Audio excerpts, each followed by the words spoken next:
What is a ray of light without the shadow it creates? What is the darkness without desire for flame? What is a warrior without a worthy foe? What would you like to do? It's time to roll. When the lines between good and evil are blurred, no one knows if there is Dune or Palar came first. An ancient struggle throughout all time to push against the other keeps both upright. Is the coming chaos worth the peace? Is it all just a puzzle to complete? A one-sided coin can't exist, isn't real, and thus goes the tales of Ethyl. Thus goes the tales of Ethyl.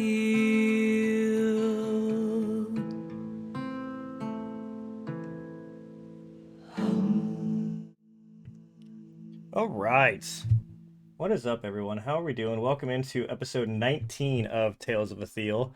Let me get some of that music going in the background for us. We gotta make sure we have that aesthetic going for us. But all right, it's been quite a blast. I mean, 19 episodes, that's insane. At 4 hours a pop. Thank you, Dragon and Dyer, for the subs. I appreciate it. And that's crazy that I've known Dyer for... she's been sub for a year and Dragon for 6 months. It's bonkers to me. Using those sweet emotes that Dragon was nice enough to make for us. Let me grab... I gotta grab my little bit of tequila that I've got left for this morning. The shot. I had to get more this week. Uh-oh. This bitch is on there. Fucking corks. Roll for strength. Yeah, right? Fuck. I This mean, bitch is on oh my there. god. All right, Nico, stop trying to open the bottle. There we go. Hey, you gifted to Yumi. Hey, look at that. Oh, Zephyr, thank you for the... Oh, fuck, we have a hype train. I did nothing. God damn it, Zephyr. Well, I appreciate it. Did you give it to God. Yumi? Oh, you gave it to... That's funny, you gave it to Yumi. That was just a random... Interesting. Well, thank you guys for the hype train as we get ready for our amazing story. But first, we have to start this episode the same way that we always do with our shots. We've got Zephyr, who decided that he is going to be better in his life than the rest of us. So he's no longer a delinquent like the rest of us. He's now just a shenanigans causer. So cheers to you guys. Cheers to the campaign and for whatever's going to happen next. And salute. Oh god. Aye. As Nico invisibly drinks liquor.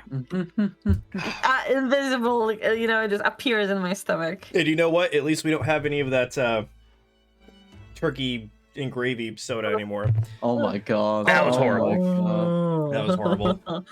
I'm sorry that I've been gone for, what has it been, 2 weeks or some shit now? We, I had, went on vacation and stuff. We had some stuff going on, but we're back. We're back at it. And hopefully, depending on how the next, month goes, I might have announcements in a month or so. So we're going to find out what happens. Anyway, let's start off with our introductions. As you can see, we're missing Kazim for today, but don't worry, he will be there with us in spirit, as I will be pretending to be him. I promise nothing about making him die. I would do it how I think Kazim would do, and he's probably going to put himself in bad situations, because that is what Kazim would do. In the bottom left, we have Silas. Hi, I'm Zephyr. I play Silas, and I honestly at this point don't know what to expect, and I'm honestly never surprised anymore. Right next to him, we've got Iahme. Hi guys, I'm Dyer. I'm sick, so please imagine her weird little elven English accent. And last but not least, we've got Nico. Hey, my name is Dragon, and I'm here to get wasted. Fuck yeah. Gotta put it in my sweet cup, so give me a second here. As I am uppercase karma, I am your dungeon master, and I am gonna ruin all of your lives, so cheers to that. Now, without further ado, I think we are all set and ready to get into I'm just remembering. What did you just remember? Oh god, what about our music? Oh, I forgot to invite you guys again. God damn it. All right, hold on. We're not allowed to hear things. It wouldn't be D&D if I didn't fuck something up. There we go. I'm setting it in the stream without tech difficulties. It wouldn't be Tails without us fucking it up. There we go. I sent it off to you guys. You guys have that invitation now. I didn't even think you guys really listened to it since it keeps cutting you off when I play the theme song. Oh god. Nah, I fucking listen to it every single time. Good shit. That's it. All right, I'm now awake and having my fun. Are we ready? Anyone have anything else they want to remind me of before we get into this? No? I didn't forget anything? I got the TikToks. I got everything else is ready. All right, guys, let's get into our tale of magic and wonder. God fucking damn it, Zephyr. All right, yeah, join the Discord. What the fuck ever. Fuck you guys. We're not doing announcements anymore. They're over. Let's get into this tale of magic and mystery that we now call the Tales of Ethyl. Last we left off, our group was still adventuring forth towards River's Run as they have quite the trek that they need to make. They've made new friends along the way. They've saved some slaves along the way.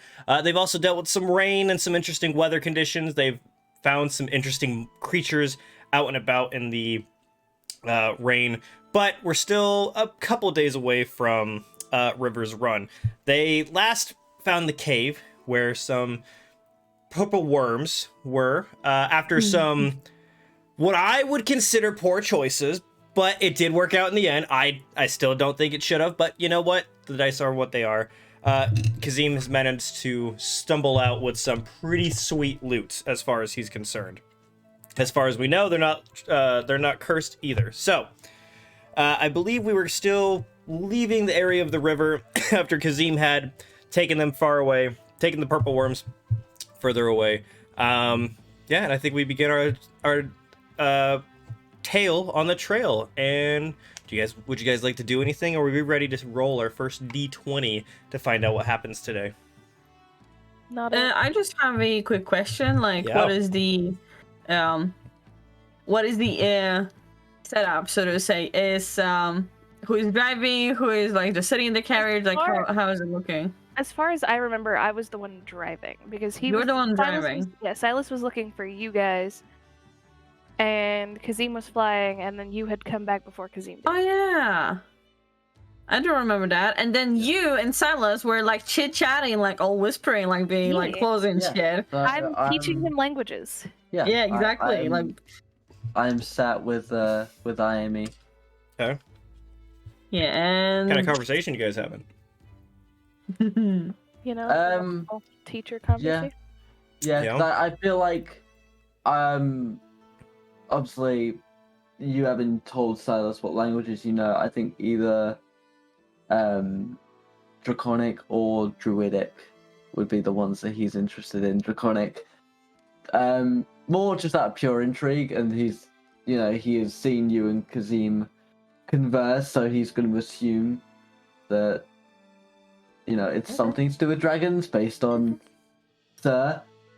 And Druidic because he is a man of nature and he feels like it's his sort of way of getting closer to the land. Okay. So if you guys are going to be sitting in the back practicing this, Kazim is probably just sitting on his horse, just kind of trotting behind you guys, probably trying to listen in because he's super sneaky like that. Will both of you guys please roll wisdom for me?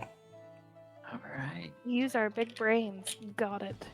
This is going to see how good of a teacher you are and how good of a listener he is. Oh god. Please Is that a nat one? Is that a nat one? That's not a nat one. It's not great. That's a 7. Okay. So that's like a 9. And you want straight wisdom. Straight wisdom. That is The nat one's- 19. You know, it's So- that one because it's green. So, I mean, you believe that you were communicating this pretty well and elegantly, as best you can to him. Silas, she's speaking way too fucking fast for you to pick anything up. You ever gone to when you meet a friend who kind of reverts back to their native language and it's way too fucking quick to pick up? Yeah, it sounds just like that. She slips back into Draconic. Just you don't get any of it. I am very sorry, my dear. You've completely lost me. Okay, well, maybe we should start with the basics then. Perhaps that would be best. Well, as this is happening, I need one of you three to please roll a d20 for me. I feel like it should be Nico because he's the only one that hasn't rolled something yet. Dragon's turn.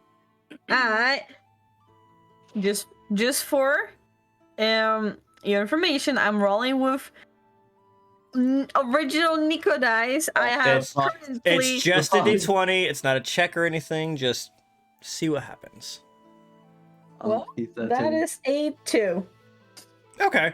Great start of the day.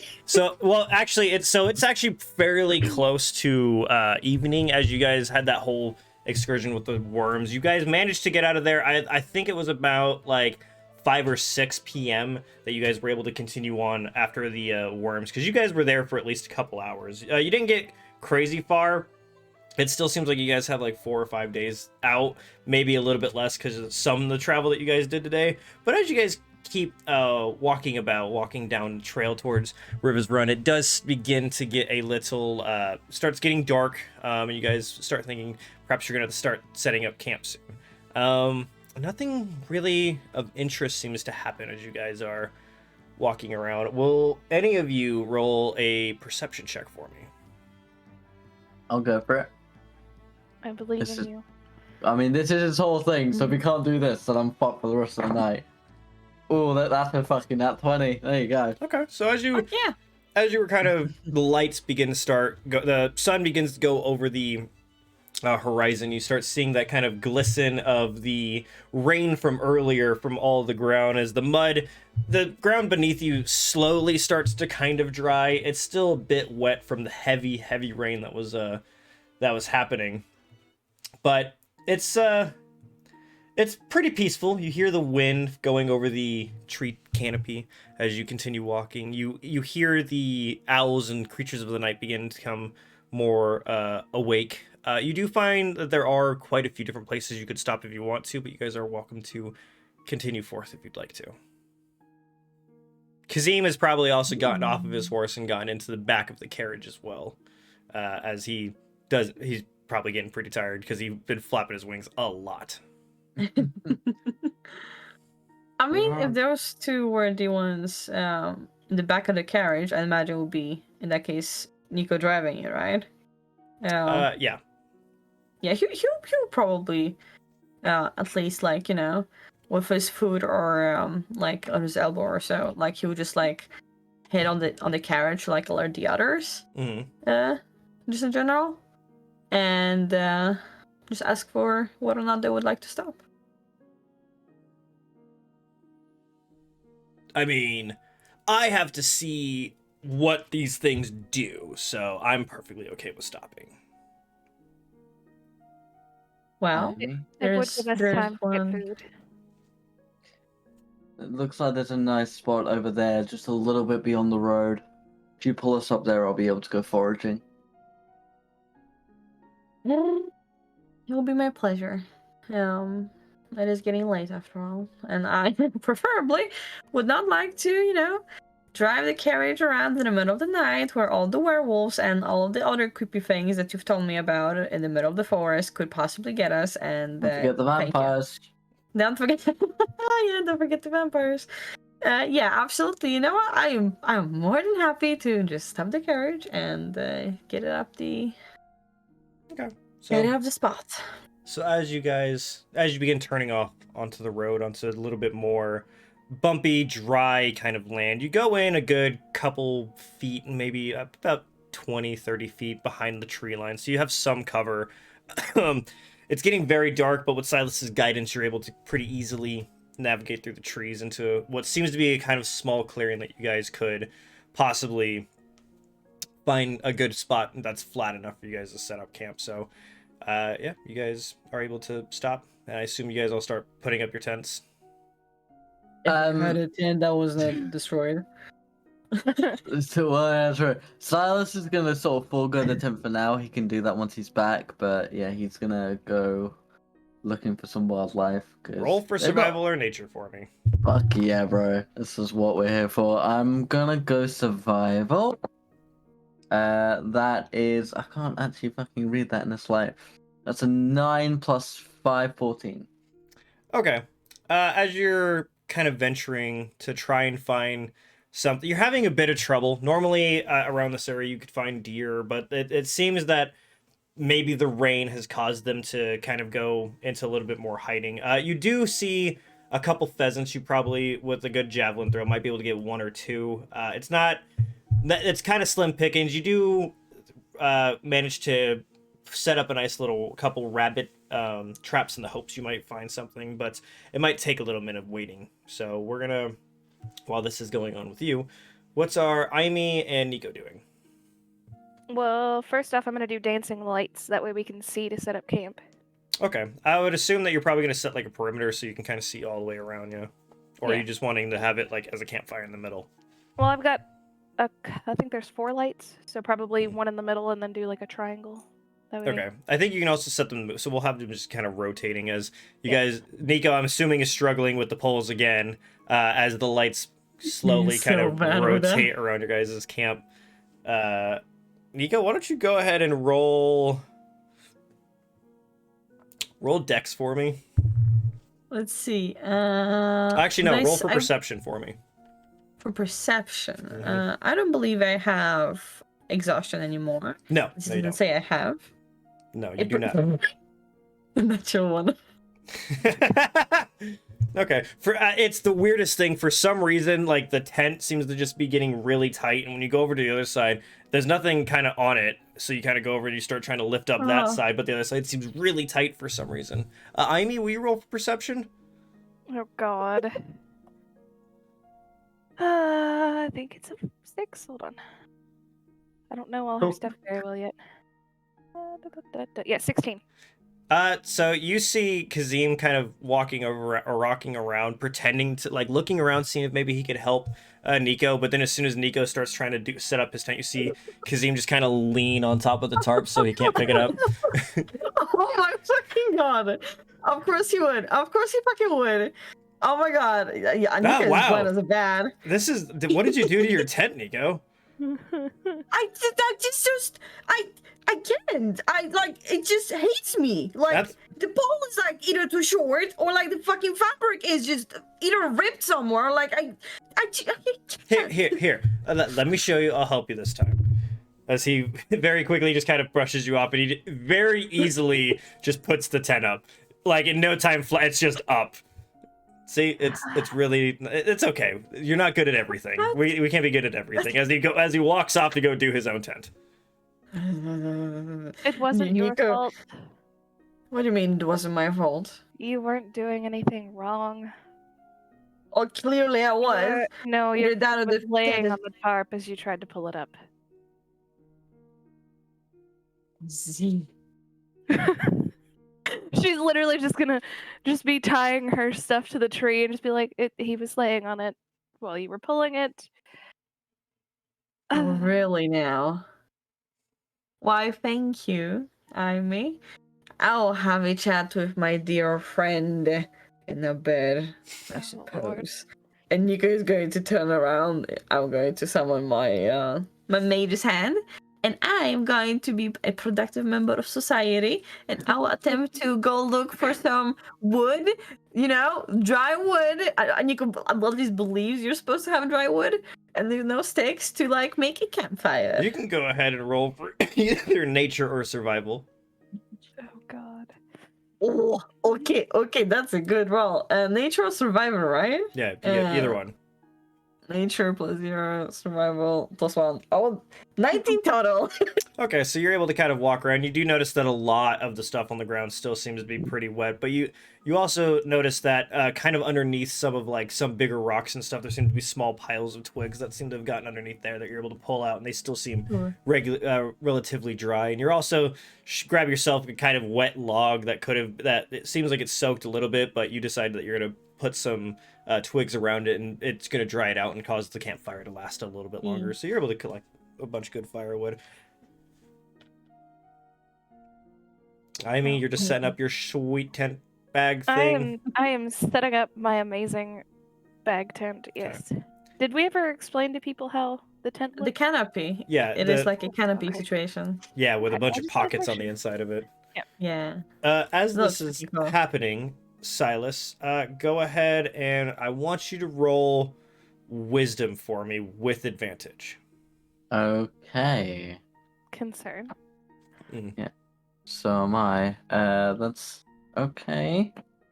That's a lot better. We'll go with that. That's a 17. Okay, so with your knowledge of kind of how some smaller creatures might set up their kind of trails along in the forest, you actually do manage to set up like 4 kind of traps around, and 2 of them managed to get you some pretty decent sized rabbits, as you were able to you couldn't really tell where they generally go, but based on the vegetation and stuff, you're able to kind of predict their kind of paths. So you're able to set up, you got yourselves that, and then roll for an attack for me with your javelin. With my javelin, that's that one. With the stabby.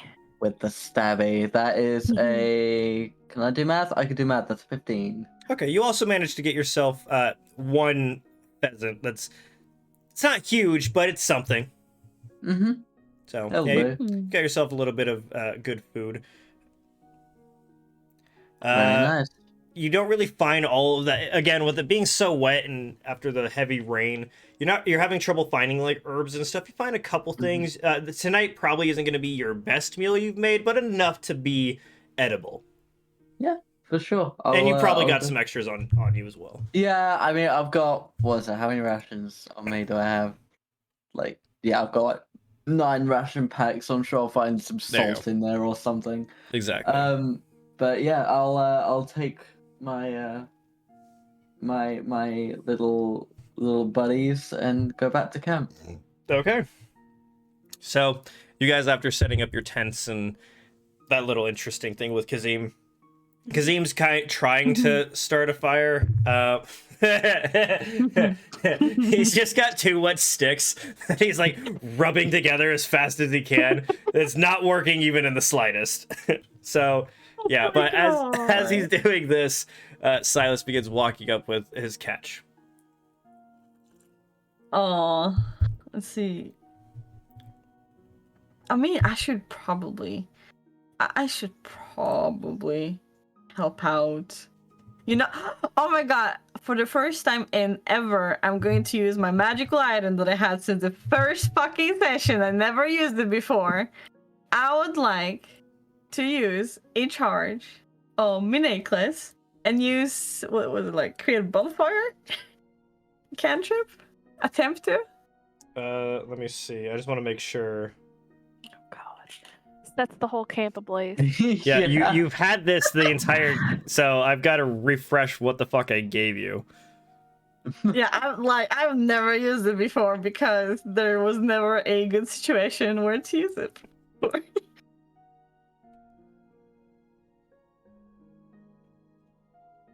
So we just find out Nico's just got power word kill as a spell scroll. And which one are you doing it off of? Bonfire should be, right? Let me just Should make be sure. on the list. He's got a list.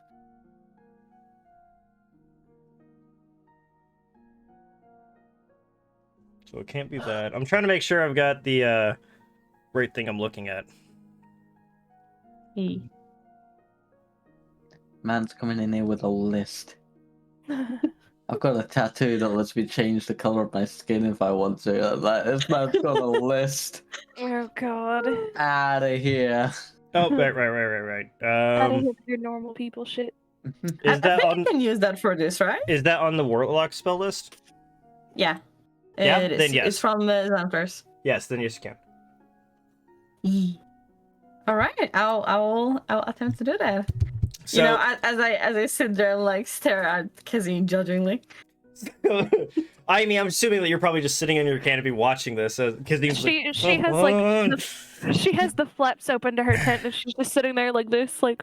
Yeah, you see him. God damn it. Silas, you walk up and you're seeing him fucking struggling with it as Nico just kind of goes, no, let me show you. As he just grabs the necklace off his neck and literally just like touches it to a stick, and it just, and there's a fire beginning to roar in front of him. See, we're all good at different things, right, Kazim? Yeah, right. And he just kind of rolls his Mhm. eyes and just kind of stands up and pretends not to be ashamed. He doesn't seem ashamed at all. He actually seems very proud of you. Aw. Actually, roll for perception? Can I roll for perception? Yes. Oh, that's good. That is extremely good. Dirty 20. Ooh, he's lying. Oh, that fucking He's bitch. very angry. That son He's of a bitch. very angry at you. For a second, Nah, I he's felt this warmth in he's my inc- chest. He's and you incredibly smushed mad. it. He's very disappointed that you made it. He wanted this. Mhm. Okay. It's a fucking chicken, I swear to God. Nico will just he will kind of like, you know, put his like chin up, like look the other direction, like cross his like arms on his chest, and he's gonna sit by his wonderful tent that is probably going to just fucking you know, go down on him like once Mhm. in the middle of the night because Kazim would do shit like that. Yes, He he will. collapse. Okay. Well then, Mm. since they're having their fun, Mhm. she's going to close her tent and proceed to talk to Mr. Grumpy Pants. Yeah. Okay. Do you want are you okay with it being on stream, or are you wanting it to be in Discord? I'm fine with it being on stream. Okay. So, how do you initiate this conversation and then attempt to talk to him? Well, she's gonna tie up her tent that way people don't like burst Yeah. in. 'Cause, yeah. And she has a thing in her little pocket in her room that she's gonna like get out and look at this flower and be like, okay, you wanted to look at it. What the fuck is this thing?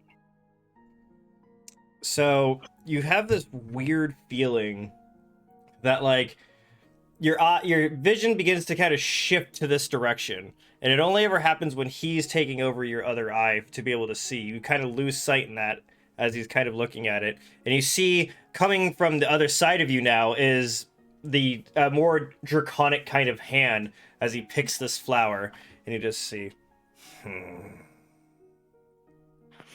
interesting. And roll for wisdom. Good golly, Miss Molly. Okay. 18, I think. Yeah. You get these weird like flashbacks almost of a time that you don't recognize, but you're seeing this beautiful castle, and you see this purple streak across the sky, and you see these rows of just like bushes kind of in this courtyard of this beautiful black flower, and you just see this. He's an ASMR male. He's fairly tall. He's got kind of like a golden blonde hair almost.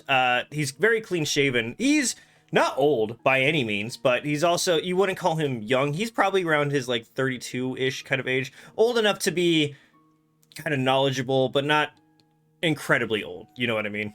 Yeah. And he seems to just be kind of picking them into a small basket as he just kind of looks over at what it looks like he's looking at you. He just smiles, and he just come back looking at the flower and goes, I knew a man who grew these.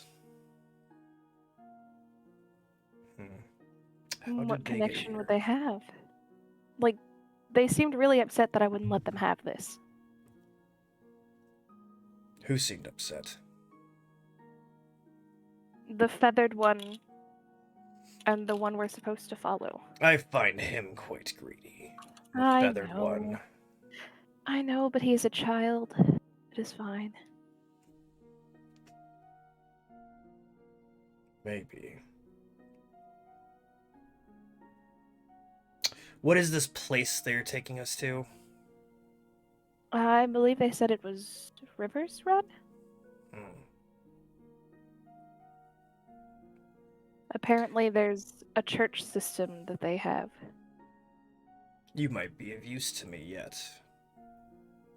I mean, aren't I of use enough? You are using part of my body. Not by choice. When you get to Rivers Run, look for the Kingdom of Enderfall. See what you can find in their library. I have to confirm something. do you want me to give this to the ASMR?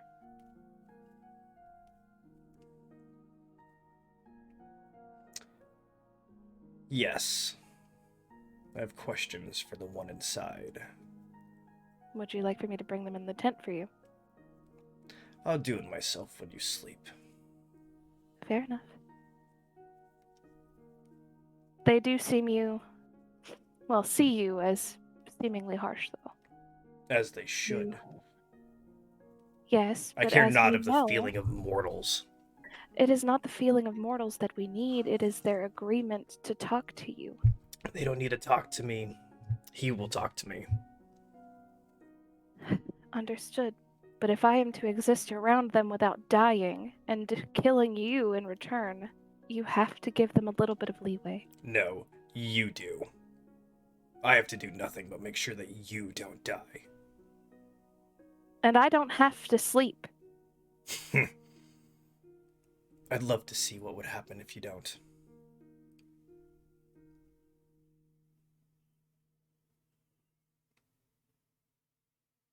That is enough. I need to talk to the orc.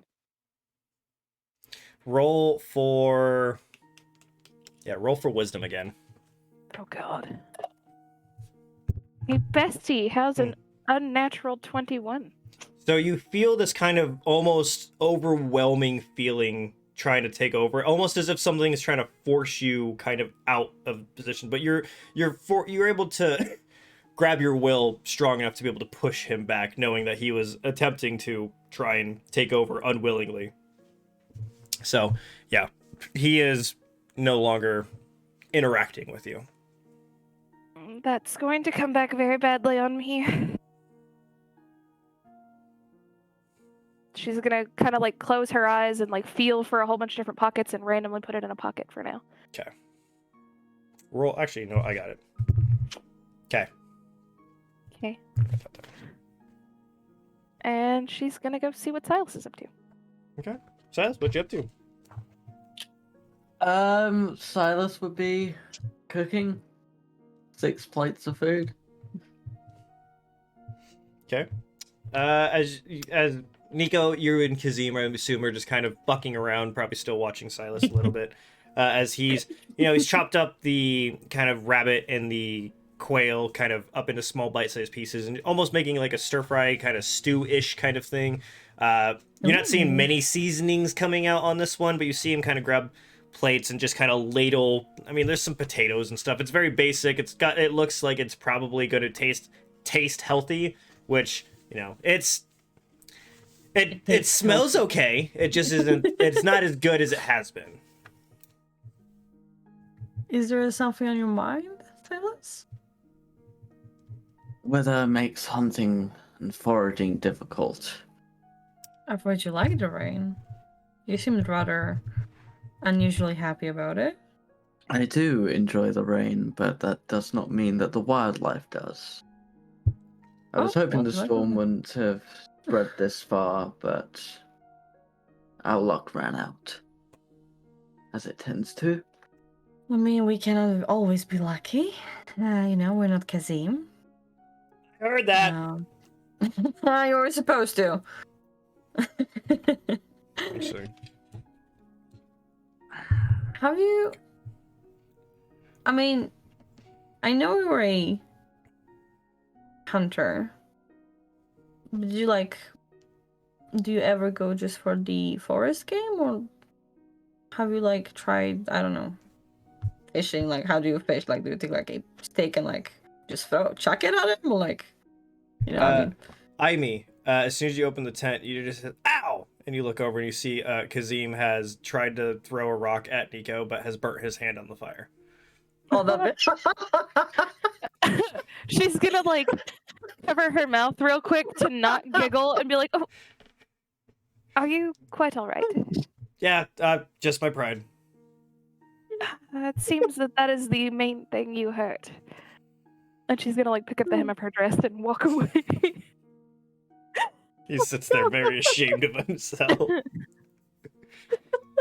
Oh God. Wait, I believe that's a shot for me, isn't it? We drink here on ones too. Yeah. Wait a second. Oh wait, that's I guess that's technically a shot for me because it was a player that rolled it technically. I drink because I want to drink. Have you ever hunted for anything else than forest game, Silas? I hunt everywhere I go. I wish to learn the ways of the world, the ways of the land. I have fished on occasion when I was a boy, though I fear it is a game of patience, which at this point I'm not sure you and Kazim have very much of. I have lots of patience. I'd like to think I do. I'd appreciate it if you started showing that to the rest of us. I am showing incredible amount of patience with a lot of things. Yes. And yet last night you were irritated about a simple tent not going how you planned.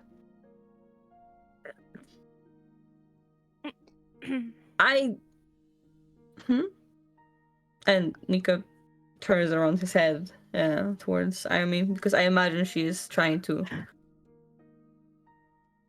Am I interrupting anything? Not No? at all. By no means. May I join you? I will not stop you. Be our guest. She's gonna, like... Sure. I'm just gonna sit on this side by myself. And Kazim's gonna Well, if you stand were up. nice to me, you could have sitting next to me. Kazim's gonna stand up and go over to you guys because he feels lonely. I have never said that you cannot join us, Kazim. Well, I mean, it would have been nice to be invited. Yes, I invited you to sure. fucking... Because you are the kind of person that always waits for an invitation. Okay, well, you know. Okay, smartass. Okay, I just have to point it out. It is uncanny. It is fucking uncanny how this exactly sounds like Kazim in my fucking head. Like, I know I'm getting the heebie-jeebies. Carver spent the last 2 hours listening back to the different podcasts. I've put a lot of research into it. I'm dead ass, like, when it comes to my turn, I'm just gonna make a soundboard of all you guys.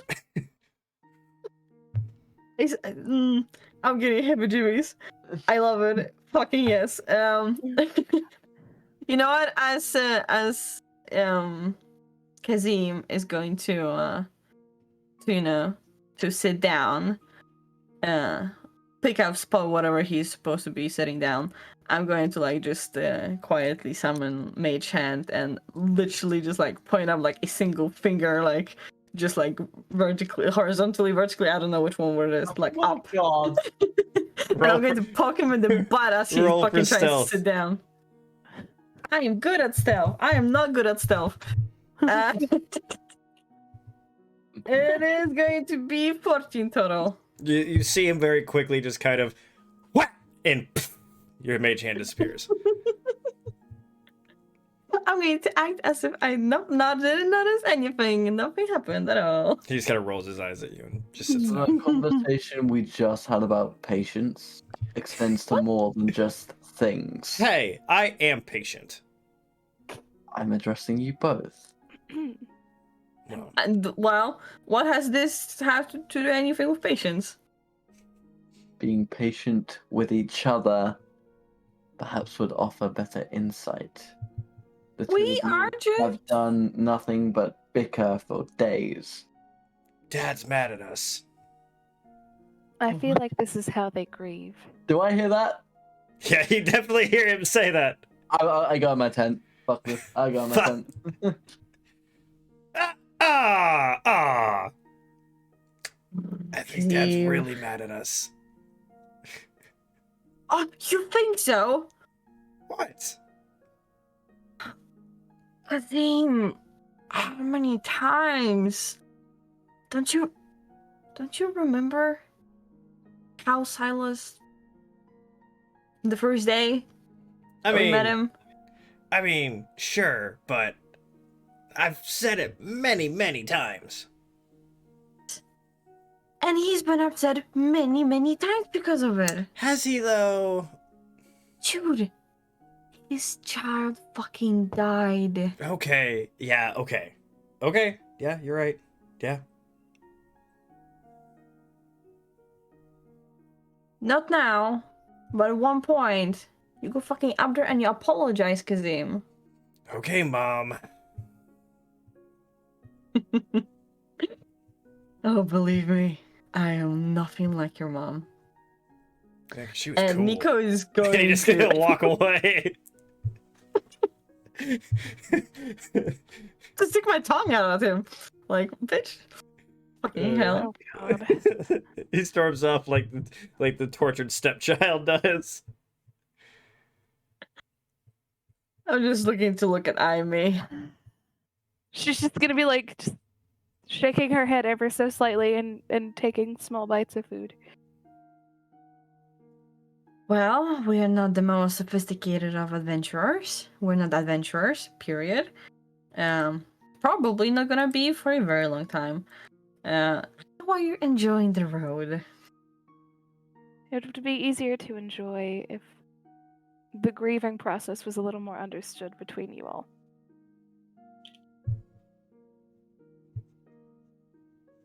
You have no right to speak about that. I'm sorry. I have Iahme, more right than you think. None of you understand how each other grieves. It's not about understanding. It is. That You is have exactly what it is. you have not been there. You have not known her. We have been there with her. So excuse me when I say that you've got no right to speak about this. It is not just about the one person. Can you not see that each of you are grieving completely separately and it is affecting the others? I'm not agreeing about anything. And that is why you are blind, child. And she's gonna get up and walk to Silas's tent. Ooh. Ooh. And yes, she did call him a child. Oh yes, absolutely. just like I called you the old part last session too. Nico has got a semi right now. Anyway. He's got a chubby. Jesus Christ. Silas, you just stormed off into your tent? Well, it was more like a sort of, okay, that's how it's gonna be. Finish the food, get up, go. Okay, Like, so just more so just like, right, I don't wanna... hear it was this. more me diffusing the situation before I say something I'm gonna regret. yeah, you heard him call Nico mom and then say that his mom was cooler and walk away. So I guess around that point is when you would have gotten up, but you do hear Iahme coming from behind you. My tent would have been left open so people can see inside. But yeah, I'm just sort of sat in there, like what? In one hand, I'm kind of spooning food into my mouth slowly. The other hand, I'm going over this book in Abyssal. Just sort of, and going over stuff that I've already learned just to consolidate it. She's going to snap, like light snapping, not like the gently get your attention. She can't knock on a tent. Yeah, the tent version of a knock, like, hey, I'm here. You're welcome to enter if you wish. Well, actually, I was hoping that I could commandeer you for a moment. For what purpose? Partly of study. And partly of... Something you'd rather not talk about outside. You can tell by her face that she's meaning it in a serious way, not not the way that Karma is insinuating. Or is it Kazim insinuating? Oh yes, god, that okay. combo. Very well. And I'll sort of put my things down and go with Iahme. Oddly, she's going to lead you to her tent. That's fine. Do you see Kazim Read just the sitting? Rubicon. You see him eating his food, and he's just kind of staring at both of you with his eyebrows raised. Doesn't say anything. He's just watching this happen. Oh god. Okay, whatever. She doesn't get the innuendos, so she's just No. gonna. And Silas is just trying to ignore Kazim for now. Yeah, you probably don't even know. I mean, Yeah. you'd probably do notice him because he's pretty apparent. For his sake, I'm gonna pretend that I don't. Okay. So when she goes into the tent, she's gonna like kind of step to the side of the flap and let you in. The Okay. tent's not. Yeah, as I say, it's not Yeah, super tall. Yeah, I'm gonna duck slightly, I think. It's a little more spacious than you think it would be, though. Yeah. So when you walk in from the outside, it only looks like it maybe might fit somebody laying in the fetal position. But when you get in there, you can easily tell that two people at minimum can lay down fully 6 foot, laying down perfectly and perfectly comfortable. It's also odd to see that on the inside is just lined with pockets. Just on every surface of the actual canopy itself is just lined with pockets for some reason. And it's this very shiny, thick silver silk that the whole thing is made out of. It's pretty. So But- honestly, Silas will look slightly impressed. Because whilst he doesn't really get the material side of things, I think he would know that silk is a very rare commodity. Yeah, So- you've seen it only in like the marketplace of Rivers Run, and that you hear that it goes for expensive. You never really checked, but you Yeah. hear people say that silk is expensive. This is at least 6 eagles worth of, Yeah, of resources. you might need Shit. 3 deer to get it. Oh, fucking 6? Holy shit. Yeah. The best part is when you come in, she's going to close the flap and then tie it on the inside. Mhm. And as she ties it on the inside, she's going to say a single word in a language that I don't think you know. I What- probably don't. So, all of a sudden, as soon as she closes it and you hear her say this mysterious word, the whole, and Nico, you actually noticed this too, the tent seems to almost get taller and incredibly rigid. It looks like all of a sudden it's made out of like metal almost, with it being silver. And Silas, roll for perception for me. Cool. Nico's That's a nat turn. 1. Okay, yeah. Oh. It's pretty. Yeah. I like it. Do they need to roll for perception on the outside? No, so they aren't going to be able to see the thing that I was going to tell him about. They just see that all of a sudden the tent just goes very rigid and like it looks like just smooth metal all of a sudden. Nico looks jealous. the fucking tent can just fucking grow like that. I was having like, come on, like he's jealous. Oh, I'm sorry, Magic She Mr. tried tried to look. I'm She sorry, tried to invite you. Mr. Sofa around my neck. Yep, she tried to invite you in at one Wah. point. You said no. So, but she. You hear Kazim just go, someone's getting hard. I'm sorry. I couldn't help it. Oh my I God. couldn't help it. I don't. I'm gonna block that from my mind and say I that wa- never happened. Is it too late to quit? I'm Kazim on steroids. I'm Jesus Kazim. Christ. See, Okay. here's the thing. Josh would absolutely think that. I don't know if he'd have the courage to say it. Like, Oh god. You know what? I love Okay. it. Keep it up. Keep it up. broski. I'm done. I promise. No, you're not. She's gonna go over to a tiny little campfire in the middle, a little tiny one, like. So you do She's see gonna- this weird, it kind of looks like a campfire. It seems to be this weird single source kind of flame that's just there. You see a little bit of tinder but it's oddly big for, and you also don't see any way for the smoke to escape, but it's not smoky in this tent whatsoever.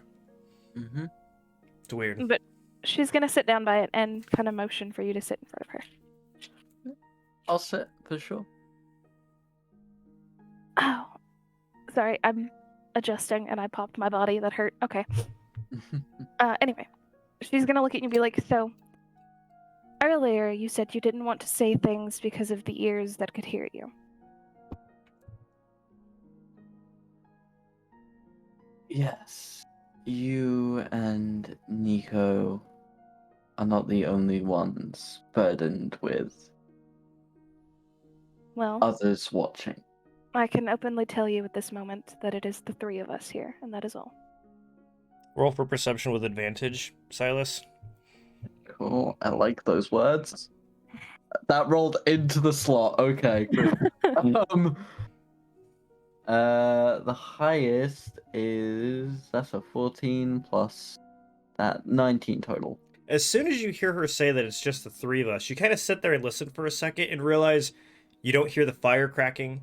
You don't hear any of the outside, all those weird, like, kind of white noise you would hear out in the forest. You don't hear anything. It is dead silent. And you actually notice that Iahme is whispering, but it sounds like she's speaking to you in full volume. It's that quiet in here. I'm gonna kind of look down at my tattoos for a second and take a very deep breath.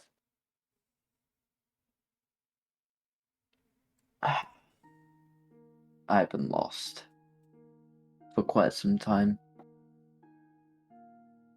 Is it due to the grieving that you have?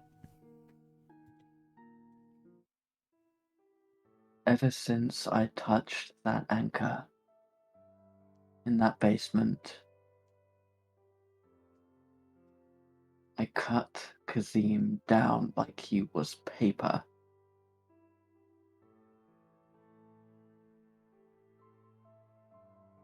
My gods want me to represent them and my species. They give me gifts, they give me words of encouragement, and yet it feels like they hold my family hostage. So that I will be a good little dog and do what I'm told. Everyone around me oozes with deception and lies. Some of them even have the gall to say it to my face.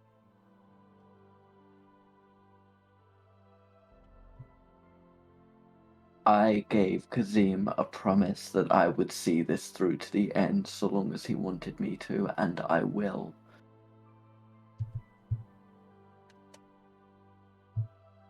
But this is bigger than I could have ever imagined.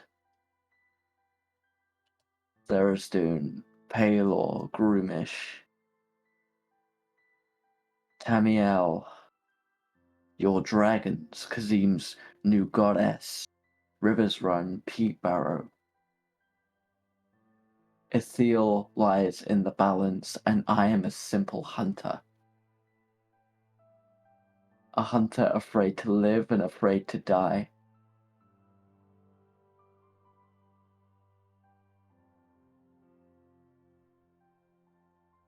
All I have is these people. And yet,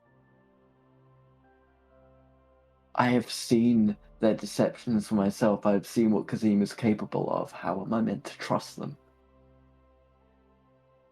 How can I trust a being whose ego is rivaled only by that of the gods? That raises the question.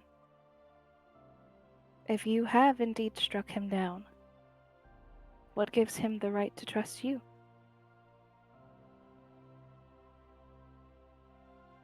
It is simply a balance. And everyone says, with great power comes great responsibility. You indeed have a great power. You have great responsibility.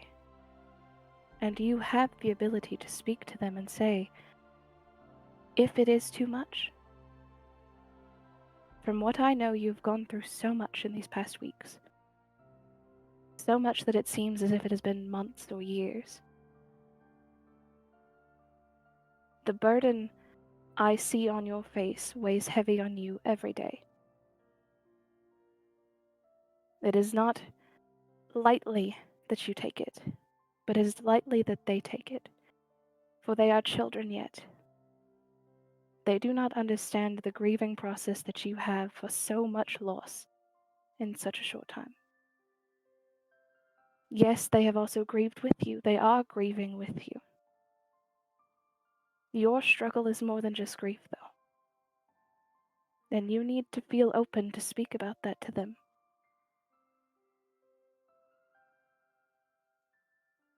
They are always listening.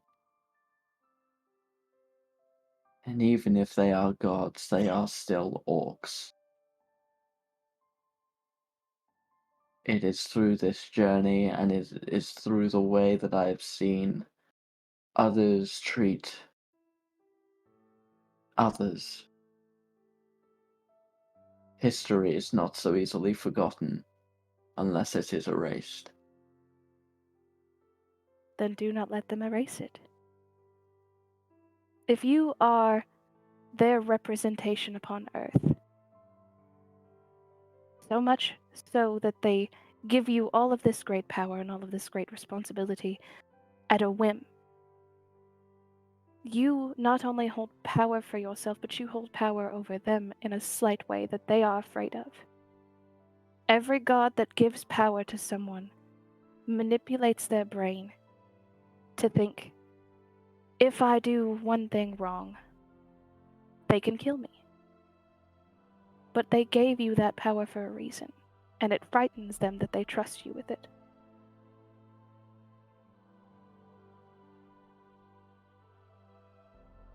They may Yeah, not speak it, for they are a different breed. My breed speaks it. If they give things to you, they tell you, I give this to you because of this. They will not tell you, I am scared because giving you this power takes something away from me and gives you more hold on your fate. But if you tell them, you feel your fate, you feel this power and its connection, and you wish to share this burden because it is too much for one single being, even with great power that they have, they will understand. There are more than just one of them, aren't there?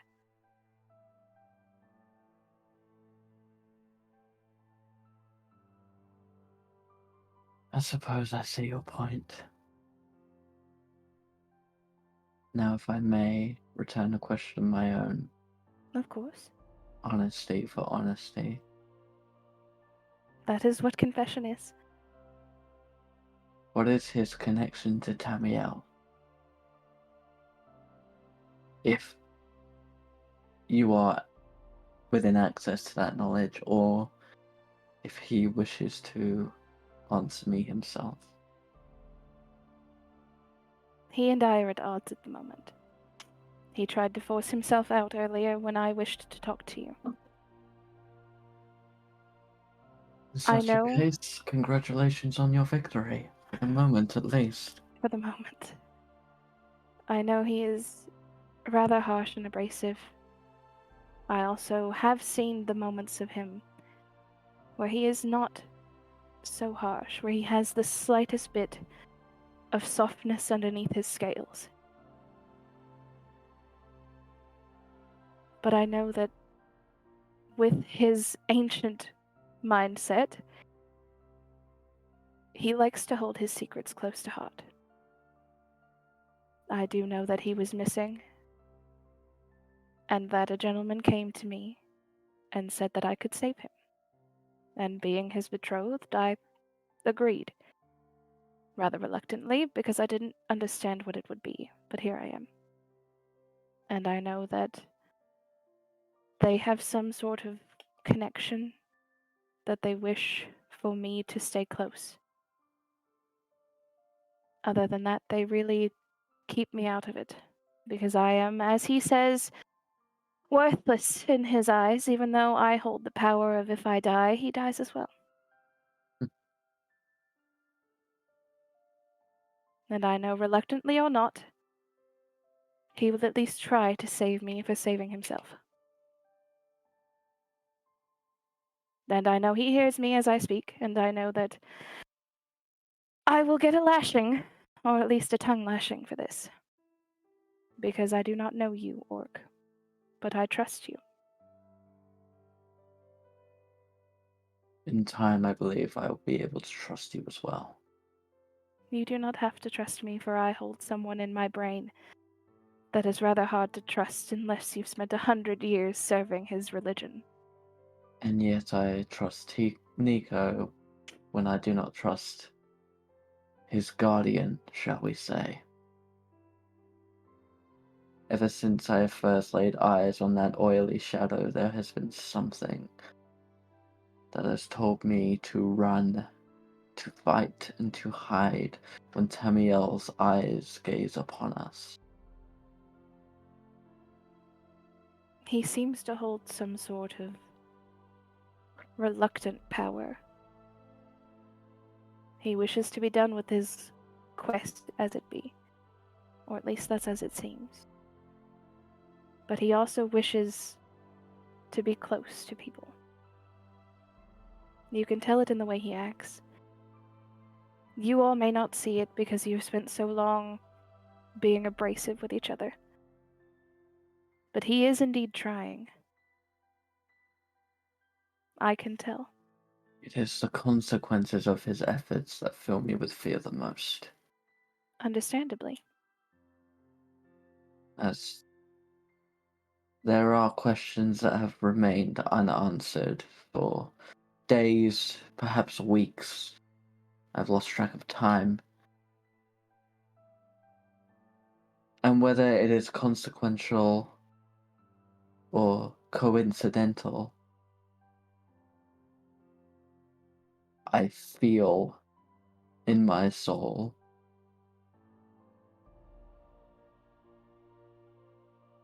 instinctively that Tamiel and I are on different sides of this battle. Be it of choice, perhaps not, but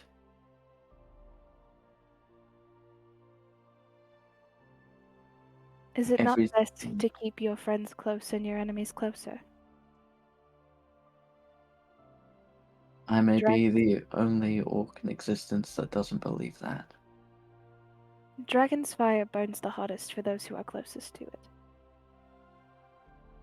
And in saying that, I say, Dragon's fire is hot on the dragon as well as it is on the target. They may be resistant to it, but that's because they've been around it the longest.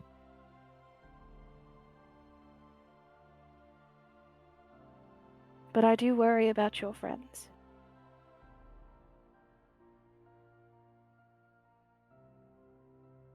Their minds are so scattered. Yes, well.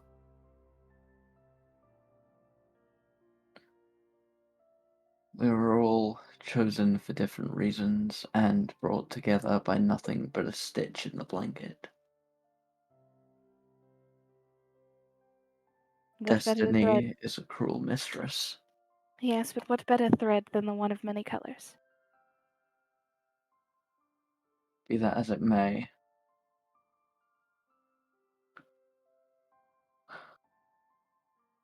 just know that I will be watching Tamiel very closely, and I seek to learn everything I can about him if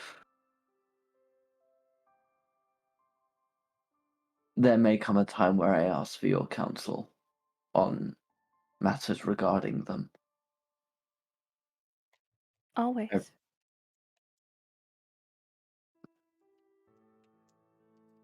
Now, shall we get back to the fun part and actually teach you some language? Perhaps an old dog can learn a new trick every now and again. Then let us at least make it fun. Well, this is happening. Nico, what you doing outside the tent? Well, Nico would actually take it as a opportunity because he knows that Salus isn't necessarily fond of Tammy Mhm, whenever he's around, and he always shies away mhm. and hides. Nico would actually see this as a really good point where he would just be able to like be like, you know what? I feel like spending time with you kind of situation, you know? Okay.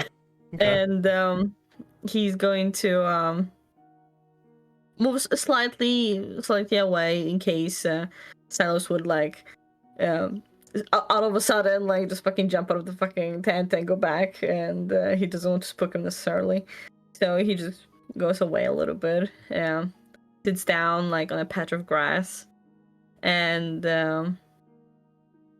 he will just staring down at his hand that he's seen the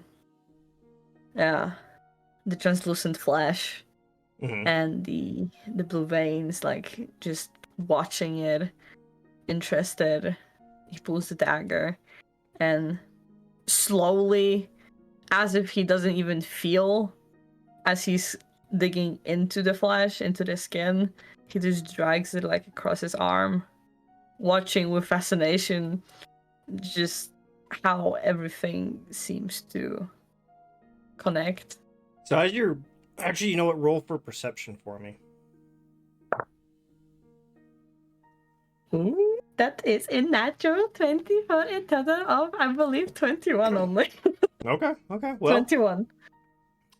you get this sudden, almost rush of fear, kind of wash over you as you pull out the dagger that you had 100 times.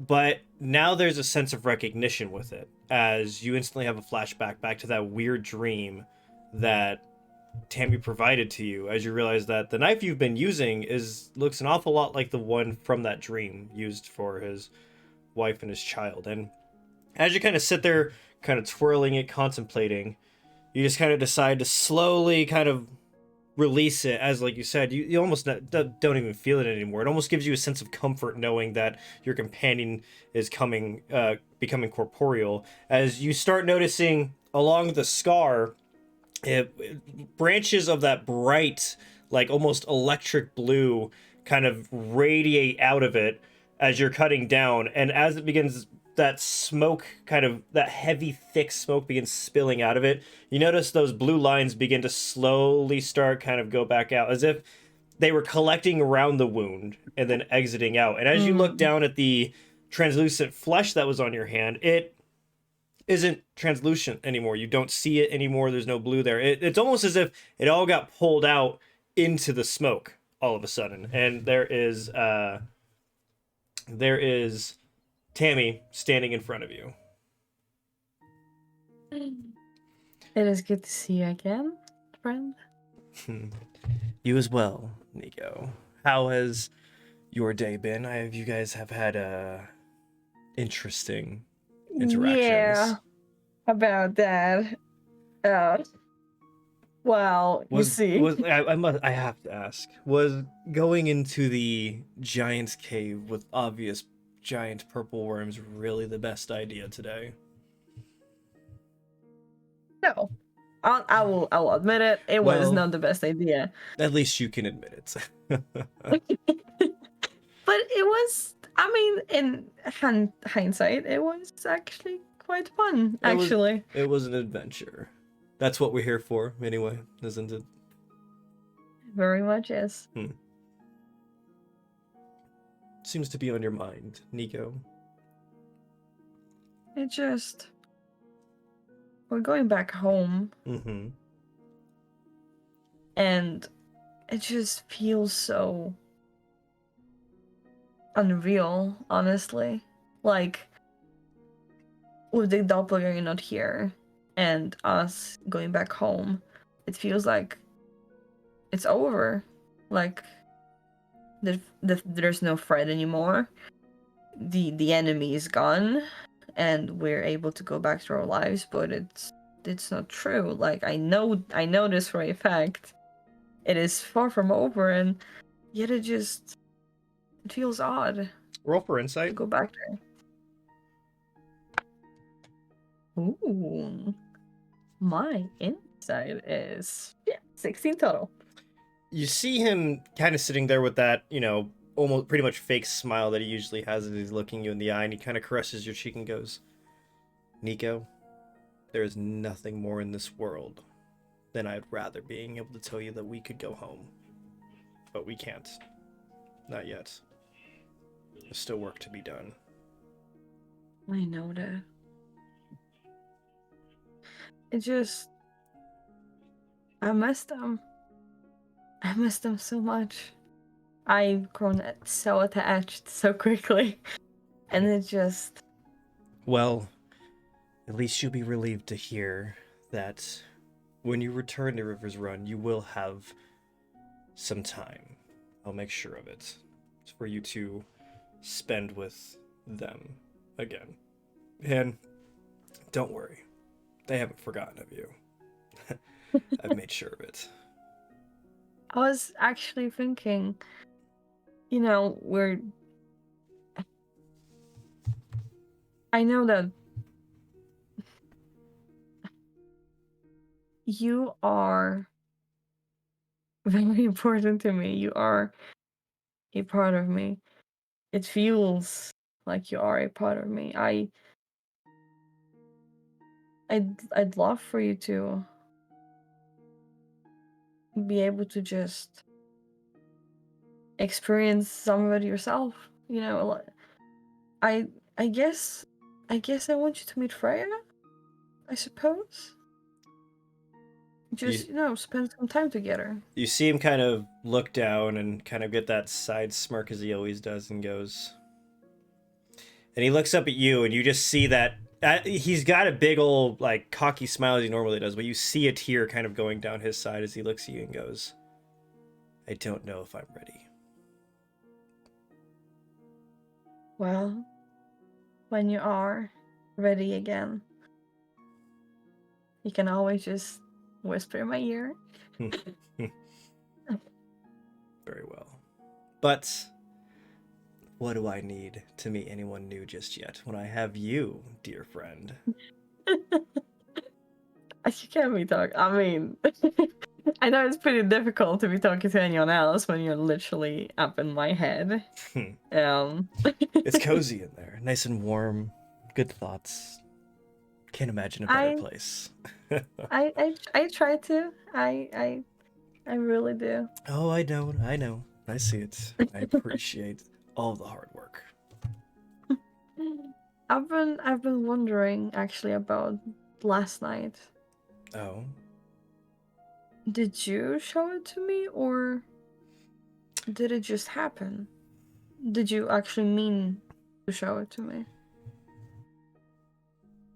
Nico, I have to be honest with you. The longer that I spend inside your head, the more intertwined we will become.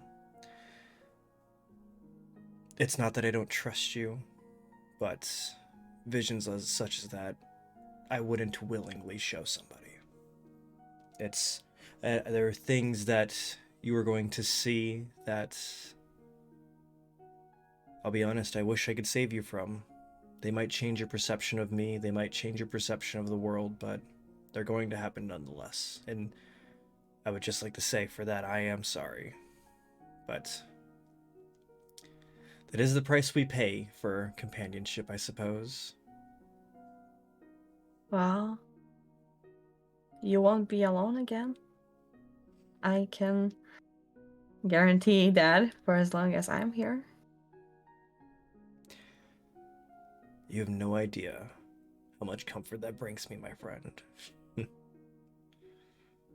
Nico is going to, like, as he's... I imagine Tammy just sitting, like, next to him in the grass.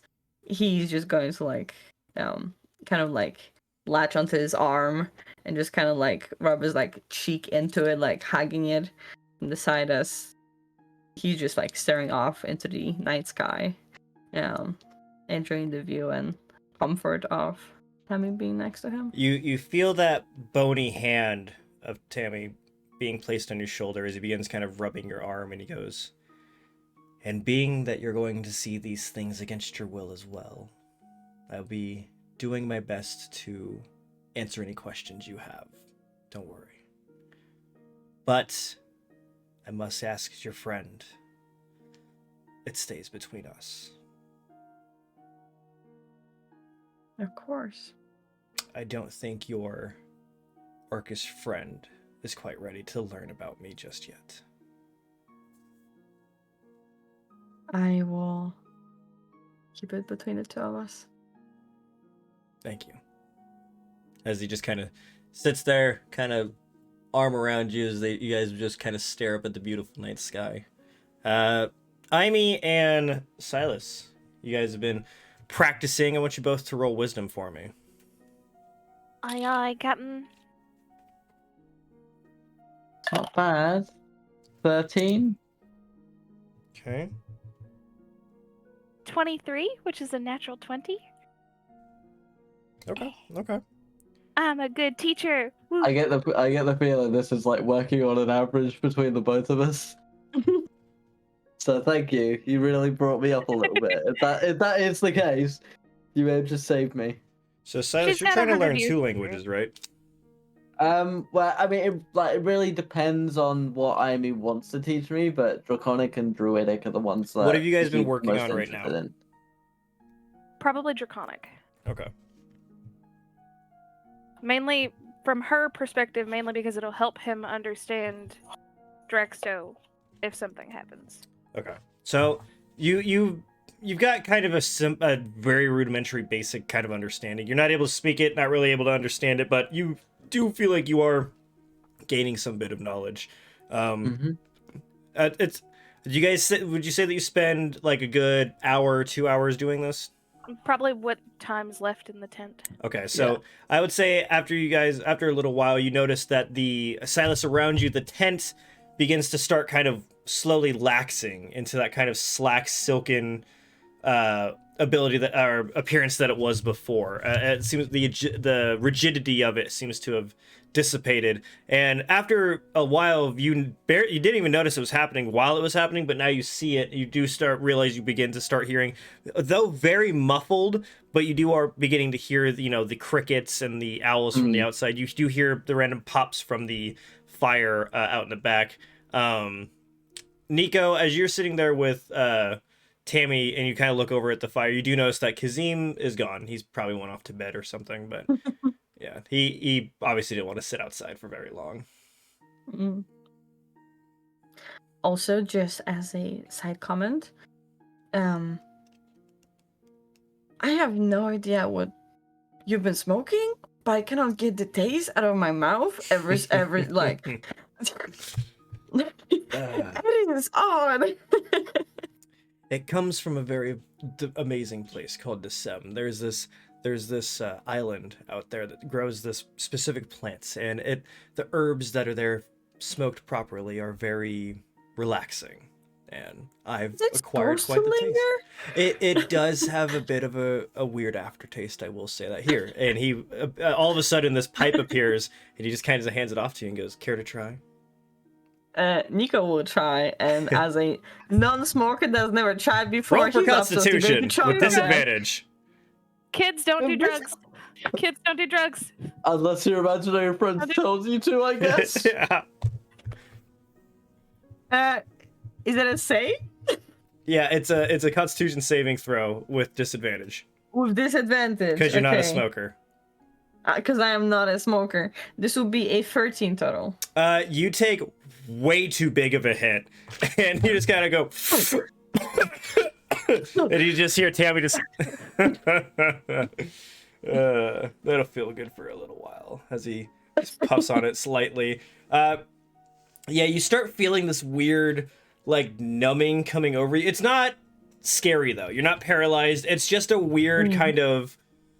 You feel your muscles just kind of relax. Your shoulders for the first time just kind of loosen as they've been tense for months, and you are coughing uncontrollably, and it's hard to see because you're tearing up because you took such big. But it is weird to feel a lot of your body has just relaxed, and we'll talk about what happens in the morning. All right. Before you leave, you will see her like blow a kiss to the top of this tent, and she's going to, in common, because she's been going back and forth between Draconic, say thank you, and then say the name Denalian.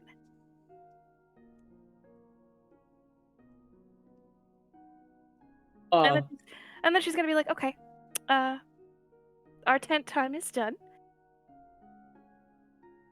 I appreciate the gift you have given me, Iahme. I try. And I want you to know that it is recognized. And I want you to know that I hear you when you need it. And in return, should you ever be in danger, in any manner, any place, call out the name Rogan, as loud as your lungs will allow, and the land will guide me to you. Understood. It's around then that you start hearing a lot of wild coughing coming from behind you. As you turn around and notice Nico is just sitting there with another version of Nico, and the one that you're most familiar with is just like hunched over uncontrollably, as the other one's just kind of giggling, patting his back. And I see their way. you can see why for the longest time I have longed for my friend in the tavern. I understand. I will go check on them and let you get some rest. I will simply nod my head in thanks and make my way back to my own dwelling. I will go check on the two twins. The Geminis over here. You see Tammy, or darker. I don't think you've seen Tammy. Nope, you have not. I know Tammy more than I know Nico. But you haven't but it seen was what in the Nico's body. yeah, you haven't seen the physical version of Tammy yet. As you see this darker version of Nico just kind of sitting there puffing a pipe, rubbing his back, and goes, "He'll be all right." Oh, good evening, Iahme. She's gonna like curtsy a little bit and be like, "Good evening." I apologize. This is my more natural form of Tamiel. You've met me before, but within my companion here. Yes, and I believe all of your friends believe we've slept together, so that's a fun prediction. They tend to make these stories quite a bit. You'll get used to it. As Nico is finally able to kind of inhale. Oh, you hail from Decem, don't you? That's Indeed. right. We seem to have we've found ourselves a bit of the that relaxant plant that is over on the I think it's your guys' green island with the botanical gardens. And that does recognize, and he goes, and I've been showing Nico its medicinal uses. Ah. Care for I some? have some in my tent. As Tammy hands out the pipe to you. Fuck it, she's used to it. She'll probably Yeah. just go with it. Yeah, roll for Constitution with advantage. Ah. Okay, that one's not bad. Okay. Hold on. Go back. Where's Constitution? Brain, Constitution be big. save, I'm sorry. Okay. That's an unnatural 20. We'll go with Okay, that. so Nico, as you look up at her, you see her just kind of grab the pipe and just slowly drag it in as you see it kind of coming out of her mouth as she kind of opens up her Pinky's out. mouth. Pinky's Pinky out. And you see her kind of take it out of her mouth and just kind of... And you see it almost kind of turns into this crazy, like, dragon look as it's kind of slithering through the sky and begins flying away. Do people do that?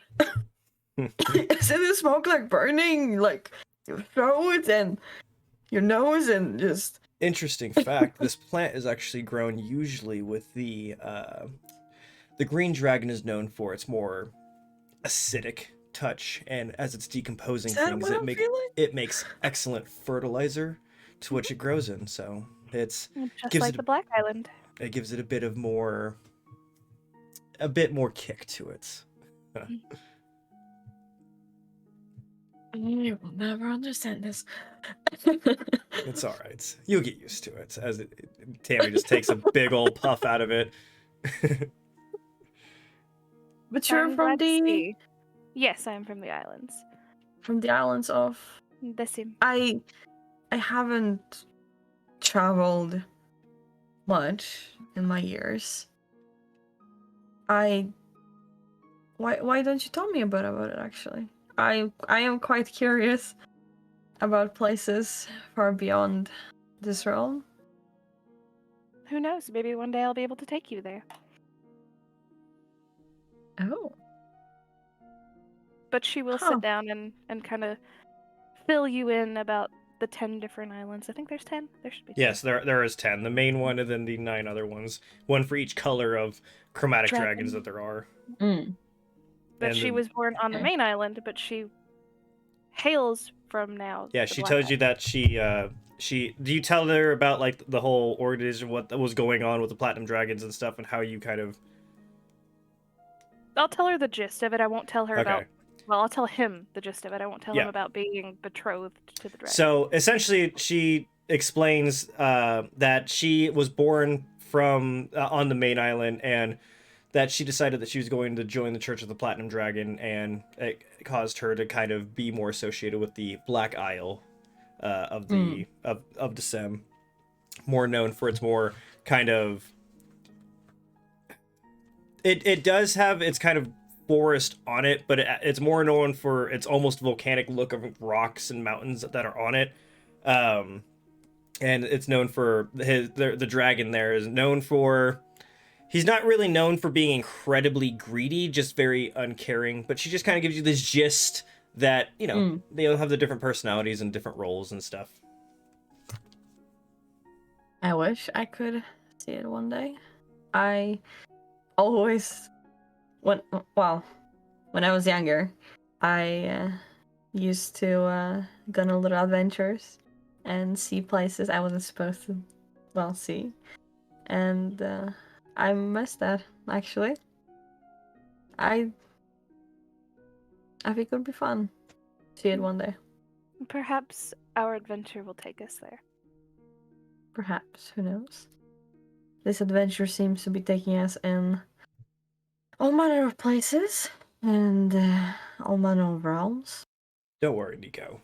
After everything is said and done, I will take you wherever you'd like to go. I'd love that. I'd want to see the world. We will. See what's out there. I promise. Well, seeing as it is late, I believe I will take watch. Okay, well. Iahme, it's been a pleasure being able to see you. Nico, I'm going to go venture off for the 15 minutes I have left. I have something I want to check on real quick, but I'll be back. Of course. Have Good a good evening, one. ladies. As Tammy just kind of evaporates in the blue smoke and vanishes off. Poof. Nico just slowly plops down onto the ground on his back as his support buddy that he was climbing onto kind of disappeared. May I show you And something he's rather just laying there. He would just lay there and stare into the sky, and he'll be very content sleeping there. Oh god. So she's gonna try to put you to sleep by doing her dancing lights and having them change colors as they like dance and make patterns for you. After smoking what you just smoked, yeah, you almost fall asleep immediately. Like, it's become so, like, everything has, like, a trail behind it. It is the prettiest thing you've ever seen in your life, but you get incredibly dizzy and out. You don't even get to go to your tent. You're out on the ground. Hail me. Nico is Alright. going to be quite content. Iahme, please roll for perception. I can. That is 18. Okay, so after about 10-ish minutes, you do see that blue smoke kind of appear again, and you see Tamiel standing up in front of you again as he goes, well, I guess it's my time to return. Good night, Iahme. I hope to see you soon. Good night, kind one. As you see him reach down and just tap the amulet, and you just see them, all of a sudden his hand goes into it and just gets sucked into it. And she is going to continue watch. She's actually not going to wake anybody up. She's just going to do the full watch. Okay, so you're just going to do the full watch? Yep, because Okay. she is challenged by the dragon to not sleep, so she's not going to sleep. Okay. So you're going to go the whole 8 hours? Yeah. Roll for Constitution. That is 18 plus 3? Yes. No, 4 plus 4. So yeah. I need to I need to check something real quick. While you do that, I have to pee. Please do. Please do.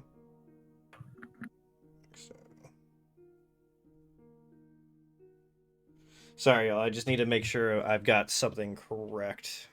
You're all good. Not the... But by the way, I'll let you know. What we thought was happening was absolutely happening, Karma, just so you know. Okay. Yeah.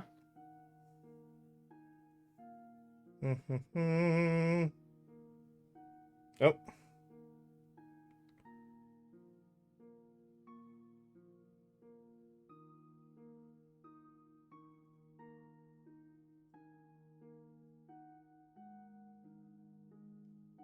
Okay. With that high of a roll, yeah, we're gonna wait for her to get back. Silas, you just went straight to bed, didn't you? I would have spent a little bit of time in my intent, sort of just cleaning my supplies. But yeah, I'll sleep with the flaps open. But yeah, I probably would have just been listening in a little bit and then going to bed. Okay. Dragon, did you begin kind of drifting off into sleep again? You wake up again one more time in that kind of castle that you were in before. It's different this time for some reason, though. Oh. It seems like it was older in the last time that you were in there, and it seems very incredibly busy. You've also noticed. Roll for perception for me. Ooh, dirty 20. No one notices you. It's almost as if they can't see you for some reason. As you begin kind of walking around in that corridor that you were in before, it's daytime now. You see that purple sky, that purple streak across one more time. And you're seeing an incredible amount of people shuffling in to the front doors of that castle that you were in. Yeah? Check to do anything? Could you repeat the last thing? You see the large group of people kind of collecting themselves and entering in through the castle, like that the main door that you went through the first time. But now, oh yeah, there's a bunch of people going through there, but they don't seem to notice you or anything. And in fact, two people seem to have walked through you. Oh shit. And this is a weird out-of-body experience. I'm sorry, but Tyre's dog just looked at the fucking camera, like, what? So he can hear you guys through the headset. That's funny. Yeah. Hi, can I help you? I don't remember you casting Find Familiar. What the fuck? This is Primal Savagery at its best. I am part dog now. We love Primal Savagery. My dog has acidic fangs. Fuck off. Look, he's got powerful jingles too, man. Goddamn. That's what that noise was then. You bitch smacked me in the face with your face. Okay, anyway. Sorry, Gamma. Nico is going to at first he's confused, like how is everything just like it feels like he knows, at least he tries to understand that he's incorporeal in this, whatever this is. And he's going to follow the flock, so to say. Before he does, of course, he just looks around, just takes it all in, and he will follow the flock into the castle. Roll for perception again. Where did my dad go? Where did my go? This is not as good, but it's 16 total. As you kind of look over to where they're coming from, just for a second, you swear you catch a glimpse of what seems to be a bush of black roses. Oh. Nico will... he's kind of when you walk somewhere and something catches your eye, and all of a sudden you just stop and take a double take. I would like for him to just move over and check it out, so to say, because he remembers the way. Yeah. So you're gonna go look at the roses? Yeah. Okay, so as you begin walking through the crowd, you notice that there was that hallway, an exterior kind of wall with the open that showed the sky and all the green and stuff. And as you kind of walk in, there's this very large kind of courtyard with a kind of paved, almost road in the middle of it. And on either side are a couple of beautiful green trees. There's even a couple of these beautiful like pink, what looks to be cherry blossoms about. But you also notice that there's these very straight rows of they look like they have like these bright blue leaves, and they all have these beautiful black roses on all of them. And as you kind of walk closer to take a look at them, you notice that on the roses, it looks almost as if the magical energy that you're actually used to seeing is radiating through these roses. It's quite astonishingly to see, actually. You're almost positive that if it was nighttime that these would be glowing. It's insane. Oh, God, I fucking want to see that now.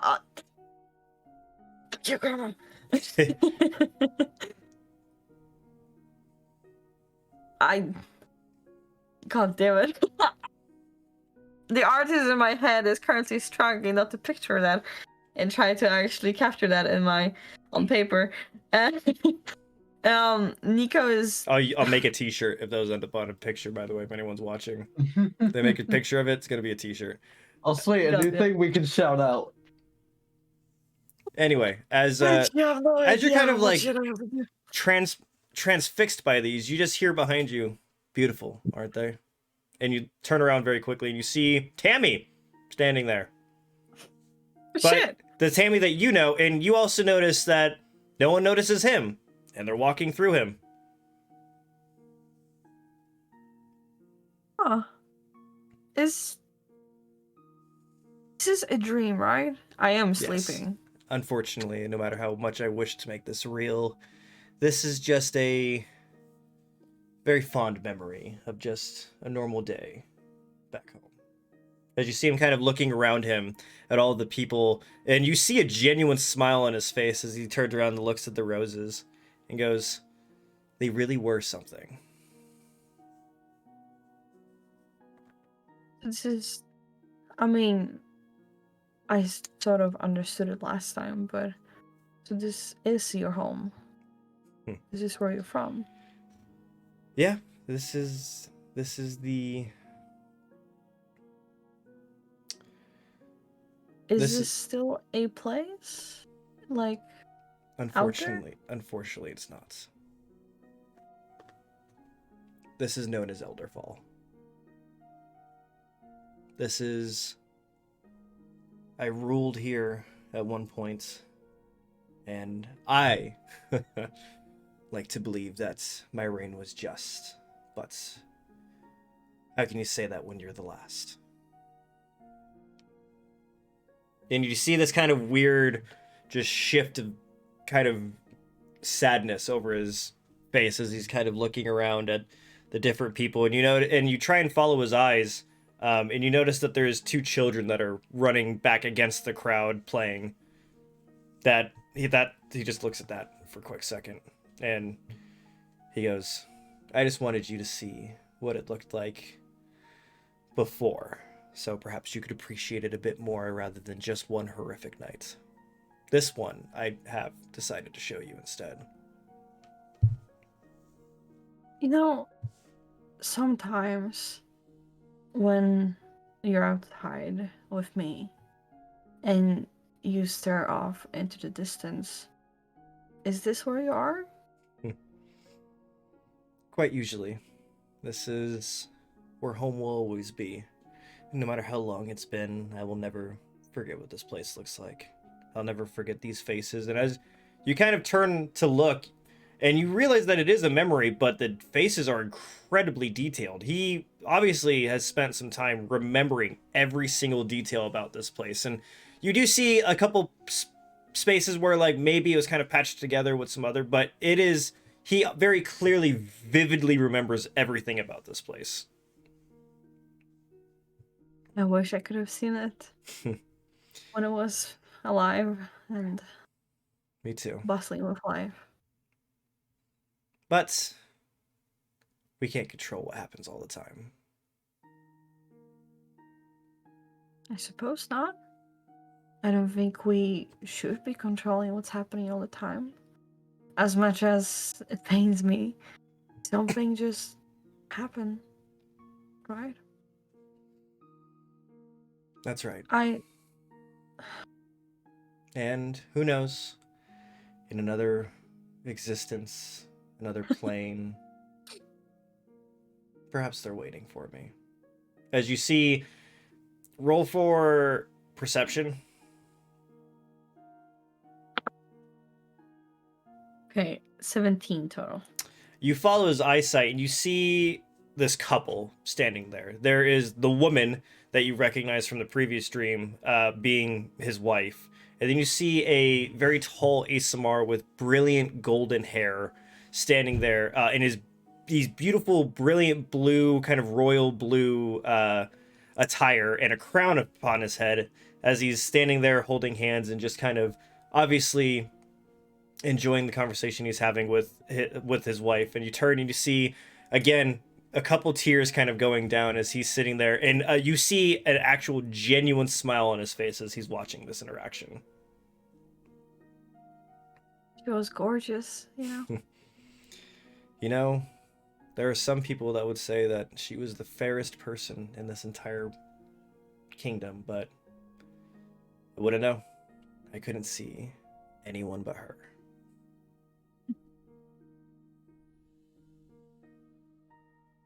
I hope you're going to find your peace one day. Somewhere out there. With you, Nico, I very well might.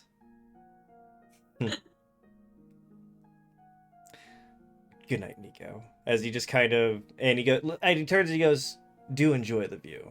And I hope you like it.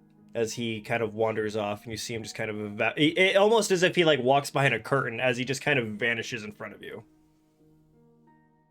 Nico will probably spend like the rest of his dream just walking around, like just enjoying the scenery, like watching the people just walk and have their own lives, looking at the structures, and he's just going to observe how life just goes.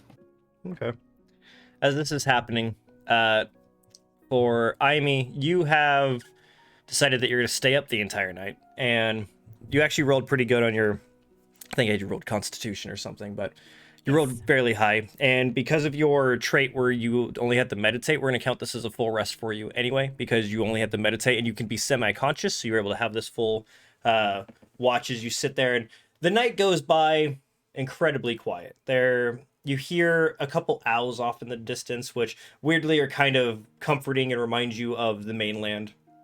As you kind of look around, you do feel that kind of anger in the back of your mind, but your persistence within yourself is able to kind of push it back as you feel confident that you're making your point with what you're trying to do here. You see that the fire is dying down, so you get up and you put a log on it as the embers begin to kind of flicker up, and I think we're going to take a break there. As we were, the night goes relatively smooth. All of you have completed a long rest, including Silas, you as well, and you're actually kind of surprised as no one woke you up for any kind. No one had to wake up for any kind of watch. You all just kind of wake up and it's morning. Nico, you're kind of waking up and you feel this kind of wet droplets kind of hitting your face as you wake up, and you kind of notice that you're out in the open underneath the tree and dewdrops are beginning to drop off the leaves on top of your face. You kind of go to sit up and you'd expect yourself to be sore because you weren't on any kind of bedding or anything, but you feel remarkably relaxed. It's probably the best sleep you've gotten in a while, and you feel more nimble than you normally do. You can move about 5 feet more today. Yeah. And Iahme, you as well. Oh. Is that good? Smoking helps. I always said that. So I'm So- to be sitting up her little circle like normal. We've had the children drink, smoke. What's that? Explain. There's a reason I have this set to Orgies. explicit. Orgies are next. Cheers, y'all. Yeah, cheers, actually. Cheers to you, my guy. I became in such a good mood for no particular reason at all whatsoever, what? but I We're doing became it. in such a You're good right. mood. Oh, Hey. That's so I've got vanilla and banana. Vanilla and like banana swirl ice cream blended with a little bit of milk to thicken it up, and then toffee syrup on the top. Fuck me, good. Should have done peanut butter. Actually, no. The vanilla and caramel's good. Anyway, as you guys are all beginning to rouse, and Iahme, you are creating that that morning circle as you do. Kazim just kind of wakes up, and he's stretching as he looks around. Well, hi guys. Silas, I assume that you've woken up weirdly around the same time as you all kind of woke up around the same time, which you find, kind of odd, but it does happen. What would you guys like to do? I'm gonna use the leftovers to make a breakfast because I assume that the hunting conditions are gonna be somewhat similar, at least in terms of like foraging for herbs and stuff like that. So I'm probably gonna make as good a breakfast I can with what I have in my rations. Okay. You know what? This is the perfect opportunity. Nico notices that Silas is not going out for a hand to gather shit. And you know what he's gonna do? Oh no! He will show him that he can hunt and gather just as well as he can, and that he can also help out this lovely group. And he's going to go and gather. All right, survival or nature? Oh, okay. I think I need to check. Do I see Nico go off? Yeah, with your passive perception, you'd probably notice that all of a sudden. You'd probably. It's also kind of out of place when you realize that Nico just kind of stands up and just wanders off. What you get? Oh yeah, I haven't rolled yet. That will be 13 total. You. I'm not good at this. You see him kind of stand up and just start wandering about, and you see him just kind of listfully looking around. You see him. You never really got to learn any kind of herbs and stuff from Silas, did you, Nico? No. So you see him just kind of, you see him picking up what looks to be kind of what you would assume he thinks are herbs, and you see him just kind of circling the campground as he's just slowly picking things up, and he begins bringing it back to you. And Nico, you've managed to collect a little bit of rosemary. You did find something, a little bit of basil, and a lot of just like weeds. He's standing there. Go ahead. I'm gonna sort of, I assume you've kind of like put them in a pile on a rock or something like that. Just that's kind of what I imagine. Before he puts it on the rock, he's like holding it like in his arms, and he looks so proud of himself. He has like a little bit of twig somewhere in his hair, like a lot of little dirt like on his cheek, and then like he looks so proud of himself, and he like this big smile at you, and then he puts it down on the rock and just see, I can do this too. I'm gonna sort of sit at the rock and gonna go through it. Okay, so not the right season for that one, but good attempt. Rosemary's good. I can work with that. That's poisonous. Okay. that's quite possibly poison ivy. I'm not sure about that.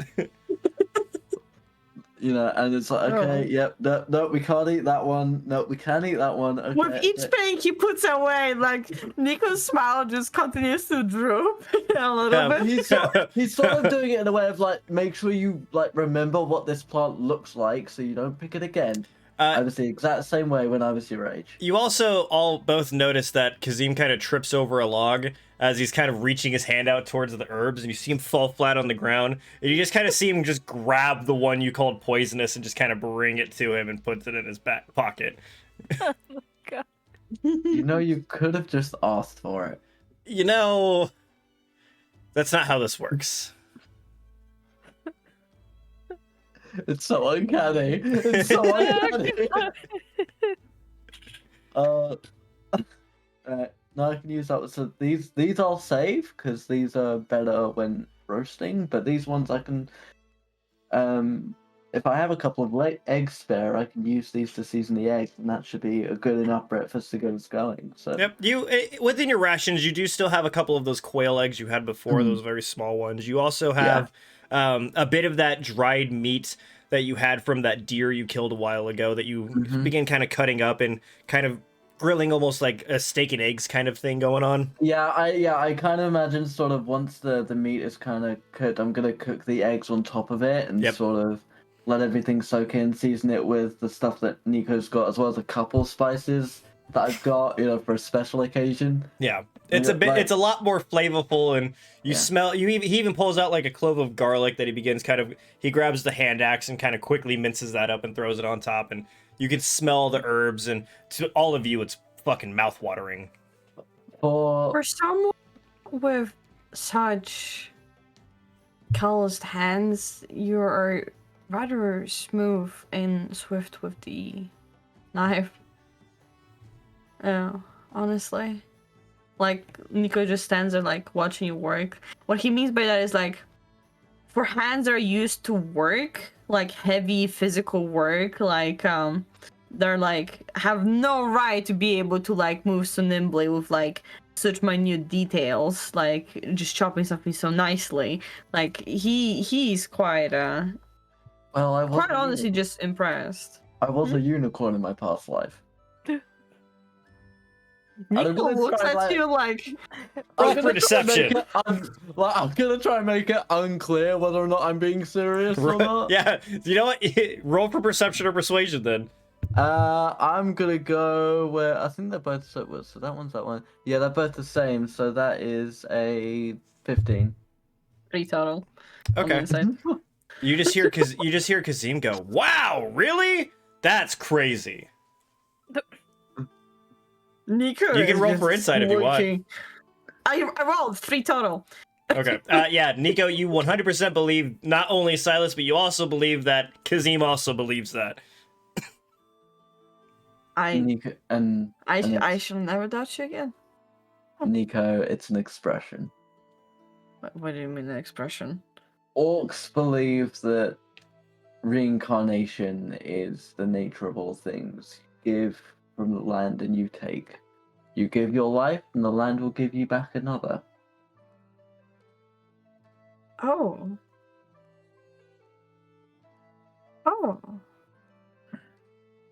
That is why our god of death is so very bored all the time. Is that... Like... I mean, that's what you believe in, right? It's what I believe. I have no way of proving it. Huh. I mean... Of course, resurrection magic makes that a bit difficult. Huh. And undead even more so. You know, my mom used to tell me that we ASMRs come from, a human and an angel, so to say, or like celestial, more like having an affair, or just somewhere down the line a deal made with one such creature. There's apparently realms filled with celestials and creatures like me, and some people call it heaven, or whatever the name for it would be. My mom always said that if I don't behave, I'm never gonna get there. So I imagine she didn't believe in life after life, I suppose. Reincarnation, or however you call it.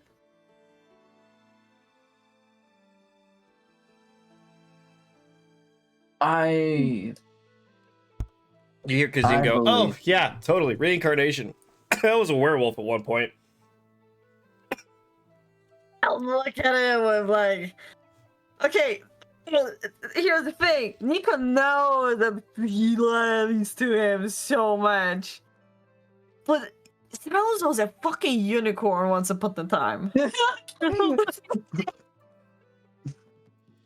I like when he said werewolf as well, not wolf. I was a guy who was cursed before. Yeah. I can absolutely believe that. Oh god. After setting up her little circle, Iahme's gonna like trot over to them, actually looking chipper, and sit down next to them. And Morning. uninterrupted night, I presume. Very much so, yes. It was actually pretty peaceful. We should just like have her watch us every night because that was nice. Don't get me wrong. I don't mind having someone else stare down into the dark abyss of the unknown and the fearful and the scary. And you won't see me complaining. And yet you went up against a mountain eater. Okay, that's different. I could see that. You know? Well, you don't know what hides in the darkness. in all fairness, I mean, Nico didn't go up against a mountain hunter. That don't you take credit from me. But okay, first of all, Kazim, I was more than fine being the one leaning away, and if I remember correctly, we were arguing about that point specifically. Well, I am the one that managed to get the cool shit. Maybe it was my way of making it up for riling them up. And I assume you also made sure that where you led it wasn't towards any kind of civilization.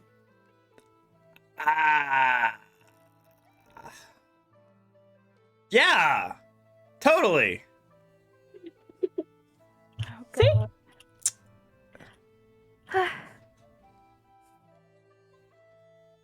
Anyway, I just wonder sometimes.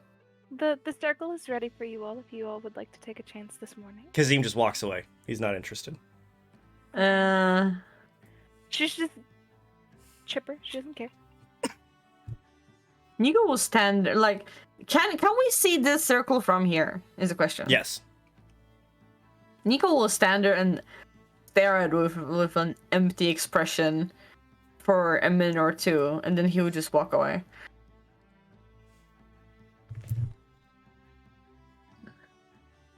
What about you, Silas, buddy? Don't call me buddy, I will slit your fucking throat. Oh yeah, you wanna fucking go? Iahme's just gonna look up at Silas and take a bite and be like, "They didn't even ask what colors they were," and just continue to eat. I will What turn stuff to you got? Iahme. Yeah. I will turn to Iahme and say, when we get back to River's Run, there is someone I would like to share it with. All right. Do I need to add a spot for them?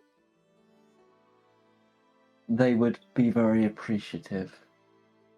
They were close to me and my family, and they were close to Dahlia. Indeed. And thank you for your patience. No problem. If you were to ask, though, your color is silver. You call me old? No. Nico snickers at the comment. When it comes to the dragons, silver is one of the ones of most patience.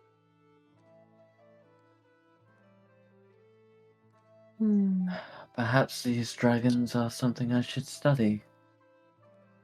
Should I ever be done with this godforsaken investigation? More literal meaning than I would like. Your crusade is one that I do not understand, but hopefully, when we part ways, we will feel a little better about each other. How long is it until we are in town? I'm gonna look at Kasim because I don't think we're quite in my territory yet. So he's gonna kind of look around and kind of look towards the mountains and goes, "We did not make it very far, but I mean, it's less than yesterday, so probably 4 days, maybe." Didn't you say it was like 4 days? I mean, yesterday? I said 4 to 5 yesterday. Now we're closer to 4. What do you want? We're in the fucking forest. What do you want from me? You did spend about 3 hours in the underground, and he spent an extra hour on top of that luring the mountain eater away, so I'm not surprised we didn't make as much progress as we would have. The weather slowed us down as well. Perhaps we should give Kazim a little more slack. He puts in just as much effort as the rest of us, even in his own mysterious ways. See? Thank you, Silas. Finally. Don't push your luck. And I'm gonna crack a single knuckle again like I did back on the elevator. Point mate. Okay. Who would like to take the reins today? I would say that I'm an amazing carriage driver. My skills are clearly unmatched in moments of great distress. But Are you still under the effects of the pipe? how do you know about that? He heard Well, you that- coughing as well as There, I did. there was the smell of smoke. There was the coughing, and there's the fact that I literally walked past you as you were smoking last night. That might have slightly given it away, Mr. Nico. I did not notice you there. No, because you were too busy choking on your own breath. That may be the case. I don't think I'll become a smoker anytime soon.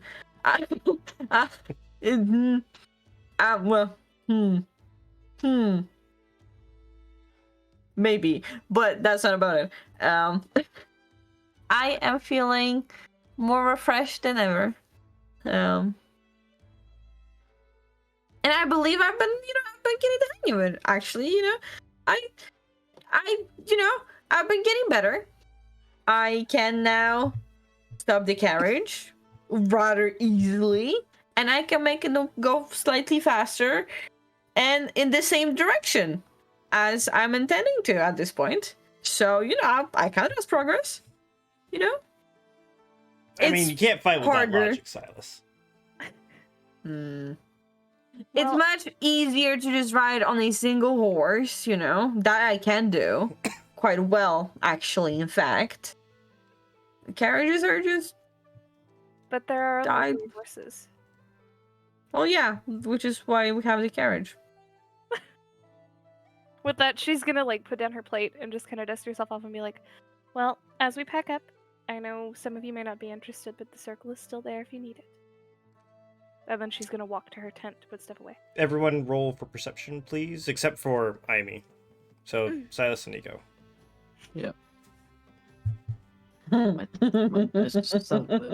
I am blind as a bat. 10 total. I'm not much better. That's 13 total. Silas, you just get a quick glance over at the circle and notice that there's something smoldering in it, but it's obviously gone out by now. Nico, you've no fucking idea.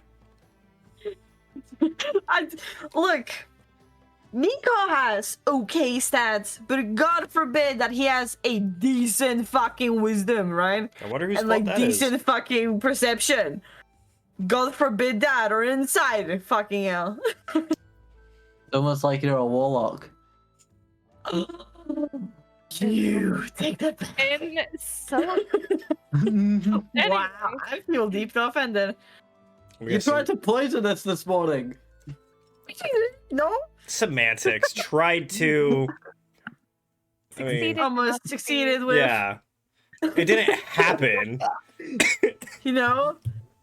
Anyway, as you guys are. Imagine that's how we go. Yeah, Nico's right. like, "Oh, Nico good breakfast." fucking And no. It would go way further than that. Nico would try and hunt something and gather the seasonings and cook it himself. It would be undercooked and raw where you all get food poisoning, cooked with poisonous berries or some shit, so you all just pass the fuck out and shit yourselves to death. And Nico's the only one alive going, "Oh shit, oh shit, oh shit."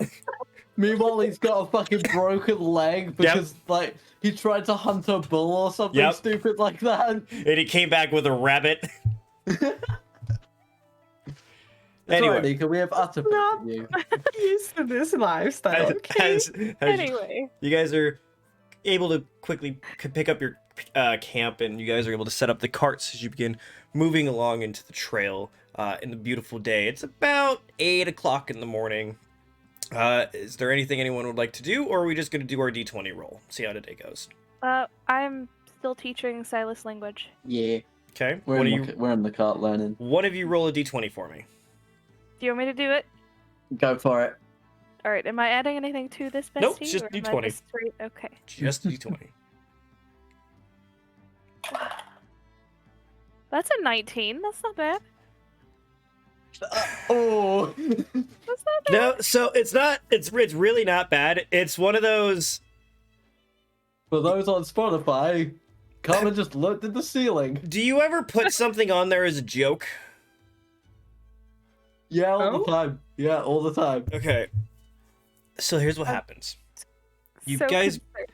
You guys begin walking down the path as you normally do, and it's a beautiful, clear day. It's nice and it's not too hot. It's nice and warm and comfortable. You guys are no one's really sweating. You guys are able to. It's fairly calm roads. When after I think it would be about 3 to 4 in the afternoon as you guys are continuing to go forward. You make it. You're gonna make a full day's journey for today at least, if not 2, just because. It's been so calm and nice that nothing has hindered you at all. But as you're walking down, you do notice that coming from the other side, there is this caravan that's drawn by 2 horses. It seems to be this large kind of like, imagine like a gypsy's kind of cart that you imagine like Fable 2. It just looks like a kind of what would be a medieval mobile home almost. You're hearing jingle bells and like all kinds of things shifting around. And you just see this small creature at the reins of the horse. It looks kind of like a goblin, but almost smaller. It's kind of unfamiliar with all of you guys, as you just it's wildly just waving with a huge smile on its face, looking at you, Nico. Me? Because you're driving the horse, yeah. aren't you? Oh yeah, I forgot about that. I am driving the carriage. I'm amazing. I'm amazing at my work, boys. I am. You know what? I am going to happily wave back Okay. As you guys. with absolutely no Okay. care for whether or not he's a murderer. Okay. As you guys begin going past, you just hear the small voice go, "Say, need any wares? Any interesting things? We've got it all." Silas, I am going. You know what? I am going to very harshly stop the carriage. I feel like me and Iahme are like in the middle of a book, and all of a sudden, like all my So study you papers have guys gone about hear the this way. shrill voice as you look out the side, and you all see this large sign on the side of this caravan that says, "You, me, and we don't know." I feel insulted.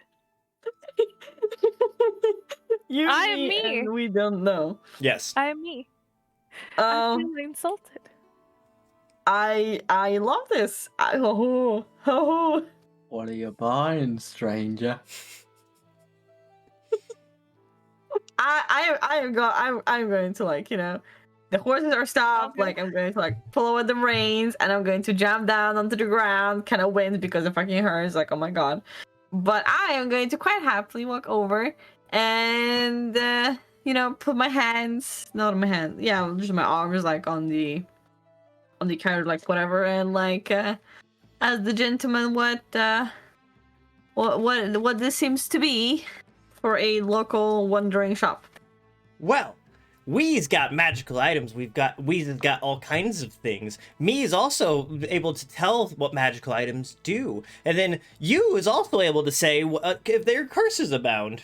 We do it all.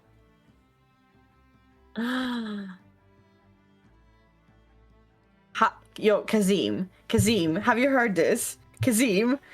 You see, you look back, and Kazim's gone. Oh my The god. guy with all the money, Nico. No, that's not what I'm thinking about. He's currently going to fucking rob this dude blind. You are aware of that, right? Oh yeah, absolutely. You're all But welcome to roll for perception, see if you can Yeah. see him. I will. Yes. I will say as much. Like I will attempt to. Iahme and just gone. This is either going to be a miracle in disguise, a scam, or a trap. We're both in agreement, right? Agreed. But I feel like Perception, my pocket's dirty gonna work 20. better. Okay. Same. Okay. Same thing. Silas, you rolling perception? No. Because So- again, Silence is like Nico's going to do what he wants to do. If I catch him stealing, You- I'll do what I'm like. You guys are looking around trying to see him, and you just see out poking from behind one of the trees, you just see Kazim kind of like, it looks like he was trying to flank or something in case shit went weird. So he's just kind of hidden out in the forest. Shall I go in with our friend? Oh, he's worried. Oh. I thought. You know, I'm not gonna say that out loud to the dude. Would you mind watching the cart while I see what Nico wants to purchase? I will guard it with my life. All right. She's gonna leave her bag with him because she doesn't want them to pickpocket her for her fucking bag. Okay. But she's gonna take her coin purse and she's going to go to Nico and be like, "All right, let's go." Okay, I feel like you're treating me like I'm a child. Come on, Okay, baby. yeah, Let's go find you a toy. Would you like my money or would you like to keep going? What? No, I honestly just wanted to see what he has and Then let's say go. hi and ask how the road was. She's just gonna take his hand and walk over to the cart. Oh wow, okay, let's go. Okay, so as you guys walk up to Silas the... is just there shaking his fucking head. Okay, as you guys begin getting closer to the cart, you notice that the creature on top of the caravan has kind of jumped off, and you see him grab, like, as he's falling, he grabs this lever and it pulls it down, and this kind of like stage almost just kind of falls from the side, as all of a sudden there's this weird canopy on top, and you're Oh seeing my these kind of God. weird, you're seeing a bunch of different like kind of little weapons and maybe trinkets and stuff kind of on shelves. You're also seeing two other small little creatures in there standing there. They're also waving very frantically and goes, "Hello, hello, hi." And he goes, Hi. Weez has got it all. Yous can tell you all, and Mees can tell you if you don't want it. Okay. Wow, that's a lot. She's gonna be like, "Understood." I am speechless. Me, dragon, I am speechless. My brain is short circuiting. Wait, I've got this. She's gonna look at one of them and be like, "I am me, who are you?" I am we. Just for fun. Okay. What kind of wares do we have, gentlemen? We's got all kinds of magical items and stuff. Is I am me looking for things? Indeed. What kind of things does I am me need? Weez has kind of got all. We's got weapons. Weezy's got items. Weezy's got bags. Weezy's got necklaces, jewelry. Weezy's got it all. She's gonna look over at Nico. What kind of items are we interested in? I mean, a trinket. I'm looking for a small trinket as a gift, perhaps, to someone dear to me. Someone special. Weezy's doesn't know name. You see it, you feel like it's speaking normal common, but it gets a conversation, but you're starting to wonder, I don't think it actually understands how these words actually work. I am Nico. Most Oh! named Nico. Hello, Nikos. I am Weez. Oh, hi. My name is Nico. Hi. Nico's needing trinket for friends.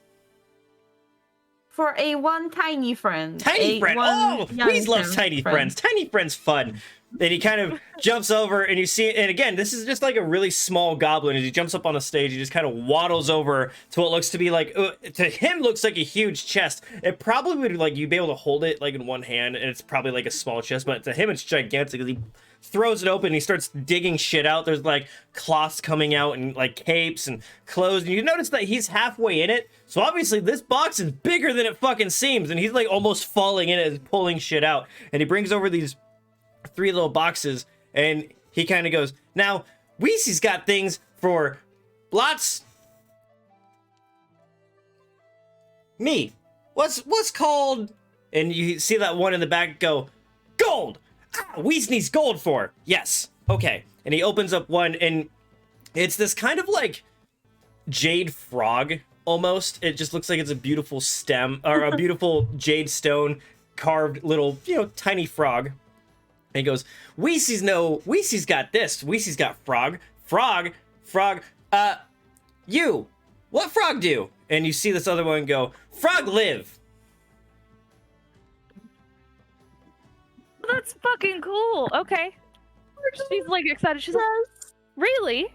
Yes, frog live, frog live. Here, spring to use. And you see this creature that keeps calling himself we brings this box over to this little creature called you, and he pulls this frog out, and you see him just kind of poke the head and stroke back, and all of a sudden this little frog just kind of comes alive and just starts hopping around, and it's about the size of like a little baseball, and goes, now Iahme no lose frog. Frog stay with Iahme, but frog live. That is adorable. Josh is going to be so fucking pissed that he's missing this Yes, episode when he this will. super fucking duper cool shot is fucking here. Oh my god. How does make back stone? Make back stone, and you see him grab the frog and boop its nose, and it just turns into stone. Oh, that's adorable. What else do we have?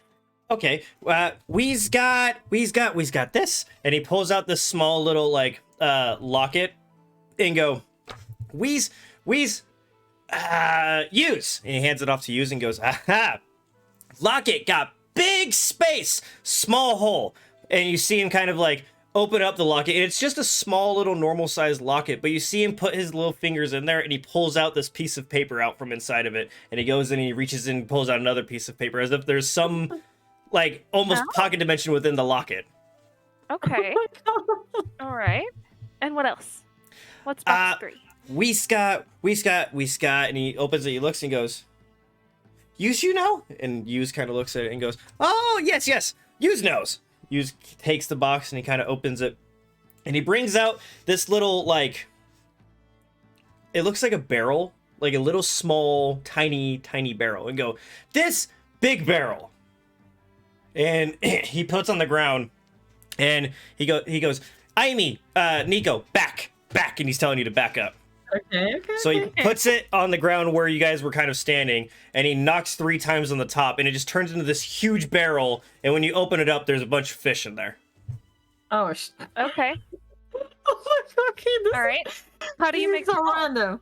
How you make small, and you see him just kick it, and he just, boom. Okay. Sorry. I'm like extremely excited about these, but like Iahme would be like, "Aw," like the cute little elegant little, yeah. But I'm over here like, this is fucking awesome. Okay. It's so fucking cool. And me tells you, Iahme, no curse.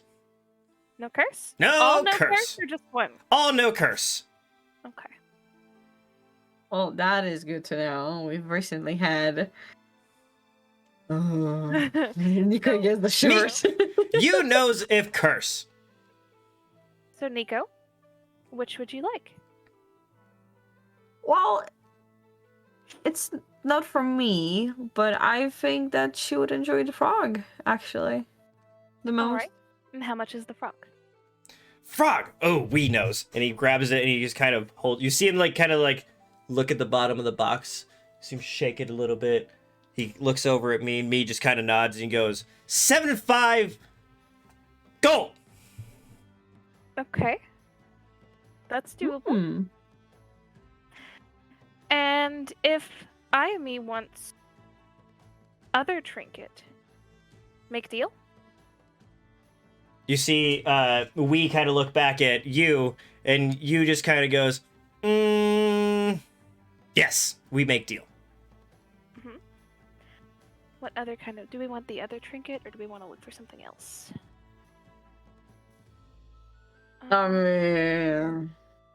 Do you have anything for dragon? Dragon. Fight? No. Friend. Oh, friend! We knows. And he runs back to that little box, and he kind of like, you see him like pull out what looks to be like a ladder almost, and he just kind of hops over the side and climbs down a little bit.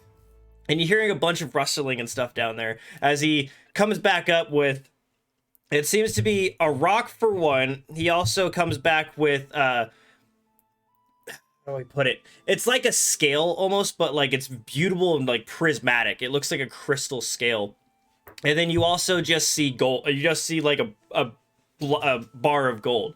And goes, we knows dragons like shiny. So we's got shiny rock, and it's just this like rock that's, it almost looks like obsidian or something like that, as it's just a raw piece of obsidian. It looked like someone just hammered it out, maybe took a bunch of the granite and stuff off of it, but it's just like black glass almost that's sitting in front of you. And it goes, we's got shiny scale, and again, it's like this beautiful, it looks like a dragon scale if it was like crystallized almost, and it's got this prismatic rainbow look throughout the whole thing, but it's got a very opal kind of look about it. And it goes, we's got gold, and it's just a big old block of gold. She's gonna kind of talk to herself for a second and see if he's interested in any of these things. You just you just hear him go, what's that scale? What's the shiny scale do? You see, he grabs the scale and he hands it over to me, and me kind of looks at it and goes, oh, this scale dragon, better. And we kind of goes, no. Dragon stronger. Okay. This is so fucking dope. I can't. Oh my god. I feel like actual like Lady Dragon over here is having like an aneurysm trying to understand. Okay. If we do scale and frog, what's deal? Deal. Scale, frog. What you number? 250. And with trade? Trade. Ooh, trade. Yeah, trade. He just kind of holds out his hand like he's wanting to see something.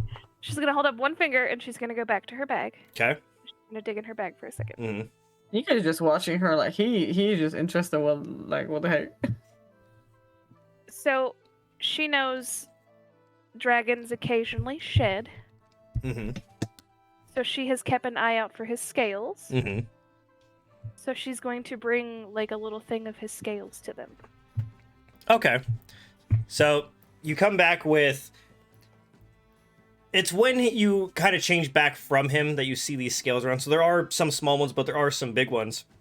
And there's this one that's in there that seems to be like a small patch as you start bringing it back. And do you hand it to Wee? I'm going to be like, authentic dragon scales. Dragon scales. And he grabs it and he looks at it and he starts digging through it and he looks over at me and goes, use? Me goes, use. 100. She's gonna look at Nico. Do we agree? I mean, I don't see why not. Alright, so how much I pay you if trade? Wit trade for frog and scale. 100. I pay you 100.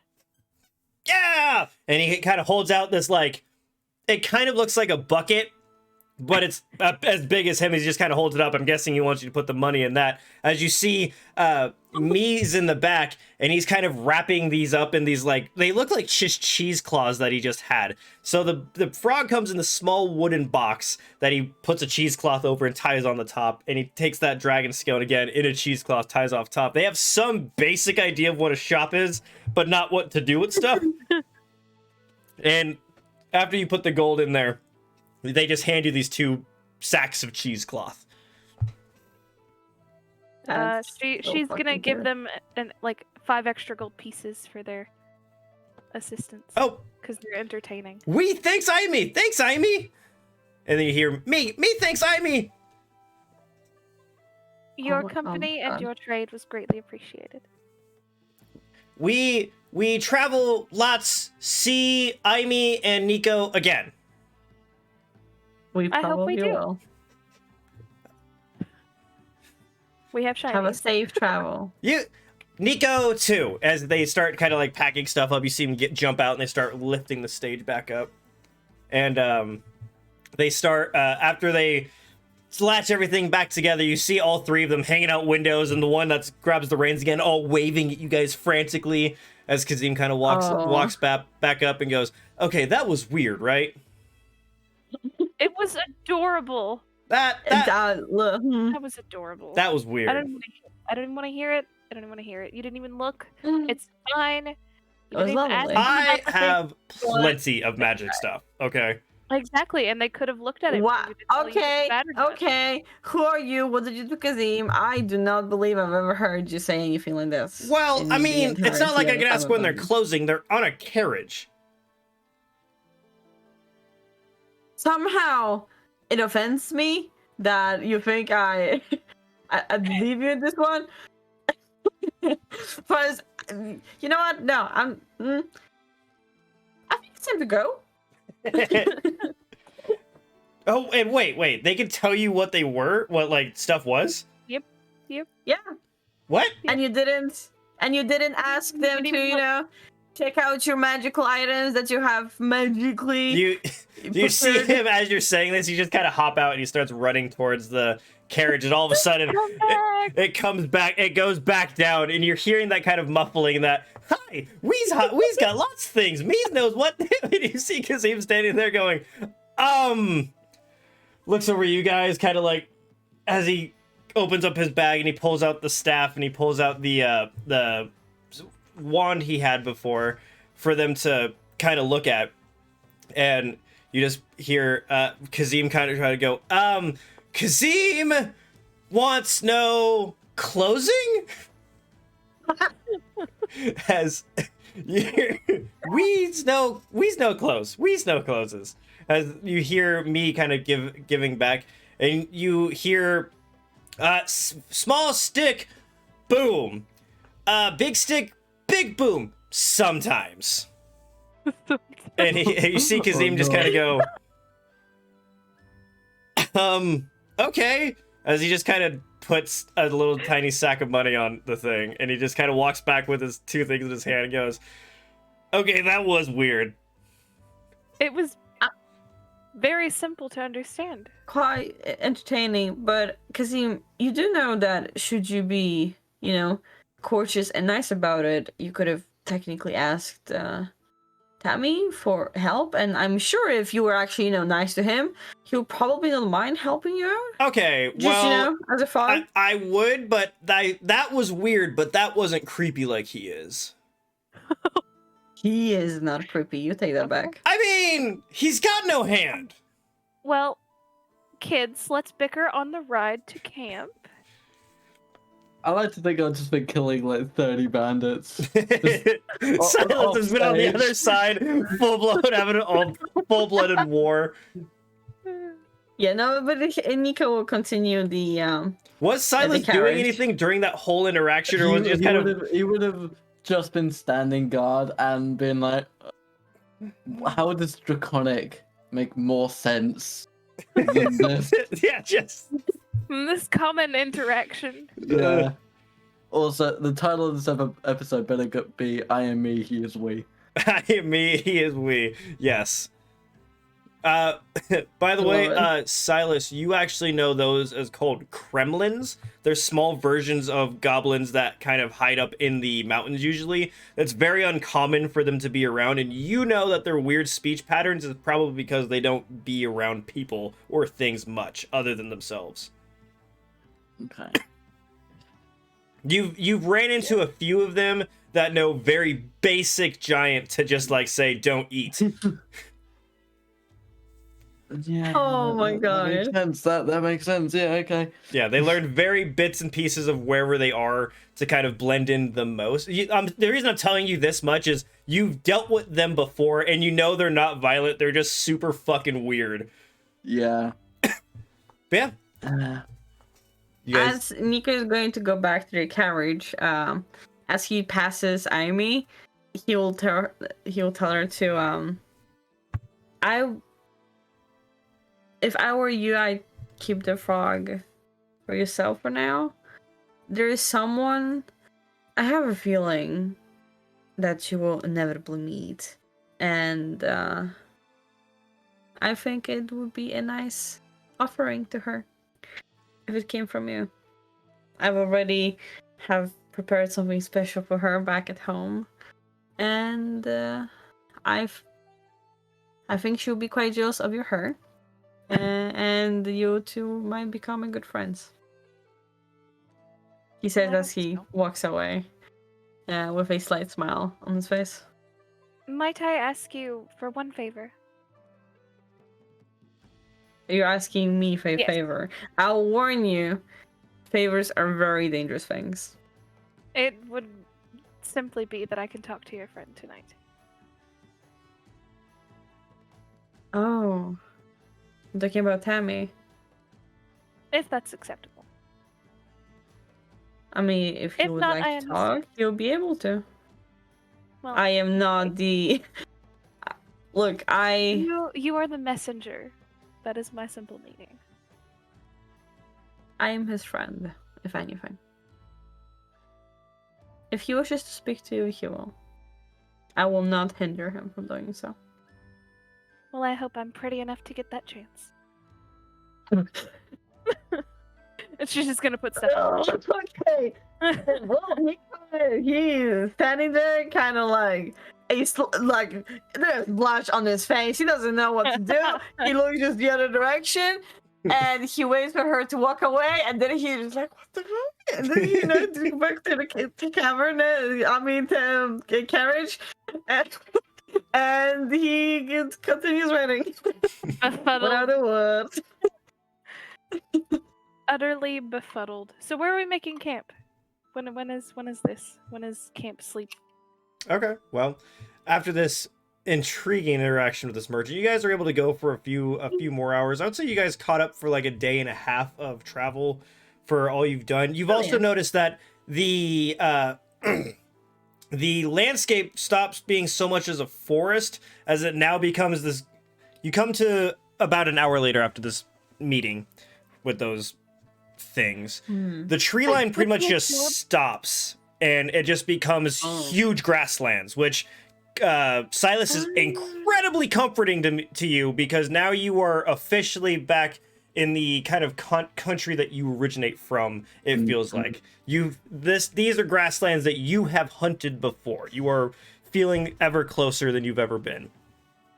I may kind of say, because, with us studying in the cart, like, once I kind of hear those sort of, the sounds of the birds that I'm used to, and that, like, his whole body, like, will just relax, and the tension will leave him for a moment, and he just looks completely euphoric. So as you guys are able to find a place kind of on the side to make your camp, Silas, you know that based on how far an area like this is, that you've probably got 3 days left of travel. You also know that by tomorrow morning, you could probably get to Pebblebrook or Pebblestone.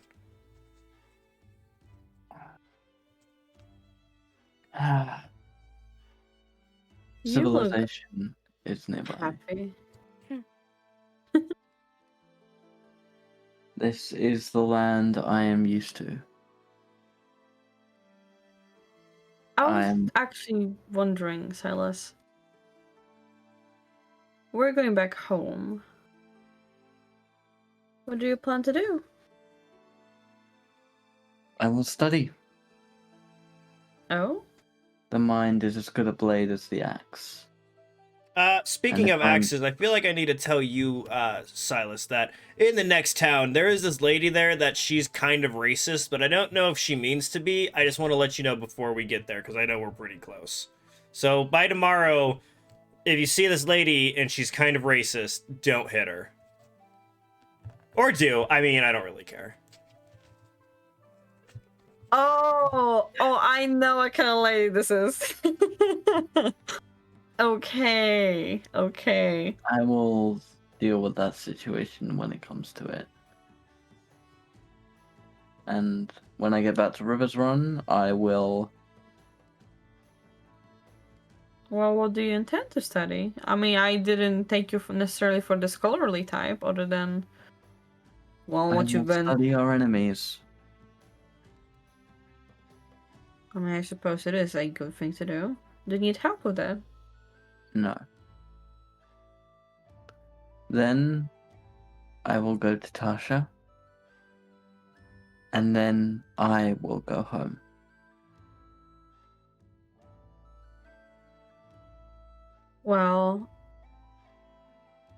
should you want company, we'll still be around. But should you need to take a couple of days just for yourself, just know that it's more than okay. I suppose I know who I wanted to can say. call upon. And if you do need to, well, if you need help with studying your enemy, you can always just say. I know what I'm looking for. I hope you find it. Nico is going to attempt to hunt. Attempt to hunt? Like a big boy, yeah.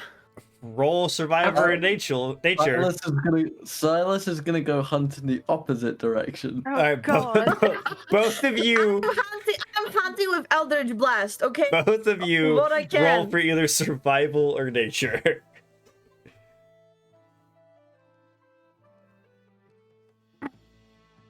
Ooh, 14 18. total. What'd you get, Nico?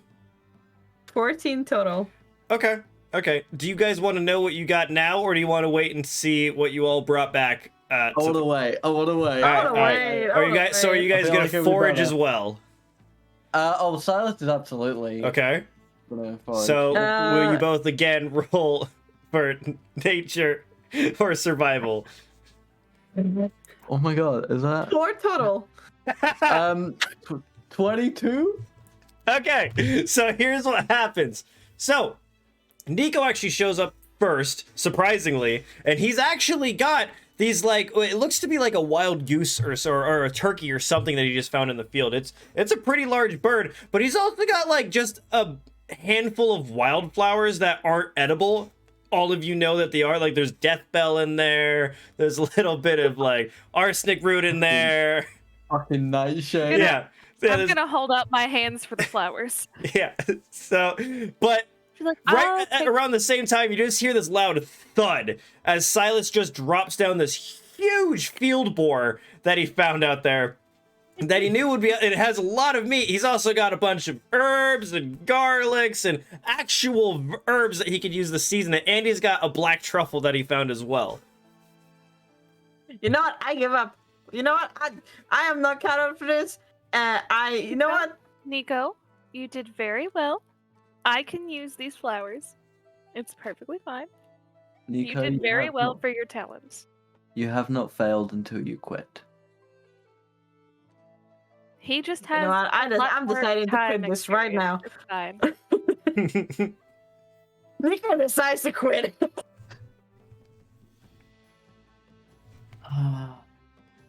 You have much to learn. I couldn't kill it. I let it go. It's still alive. You notice that you notice that the turkey has been like wide-eyed this whole time and just kind of laying stiff because it doesn't know what to do. But as soon as Nico just lets go, the damn thing just runs. I'd like to throw a javelin. Roll for the attack. Fuck it, why not? That's a 9 plus 6, 15. So all of a sudden the turkey is just skewered into the ground. When I said I couldn't kill it, it's not like I physically couldn't kill it. I didn't want to kill it. You know Silas, what? I will say don't that want to be a I will hunter. say, Silas, you would be actually way more impressed the fact that it was still alive and Nico had a hold of yeah, it like- somehow. Yeah. Iahme's you gonna wrangled that lose her shit. shit. Iahme's gonna lose her shit. She's just gonna like lose all elegant composure and just fucking be laughing her fucking ass off, holding these flowers like, oh dear. What? Trying so hard. You know how hard it is to just shoot at something, not to hurt it. Like when, like it's just like this Nico. wave of. It's difficult. Nico. Remember what I said about patience. Well, I don't need to be a hunter. There's a lot of things I could be doing perfectly fine So outside of this. When you're out there alone with nothing to eat, what are you going to do? By the way, guys, roll for perception. Oh No. God, what is Kazim up to now? That's a 13 7. for me. What was that, Silas? 13.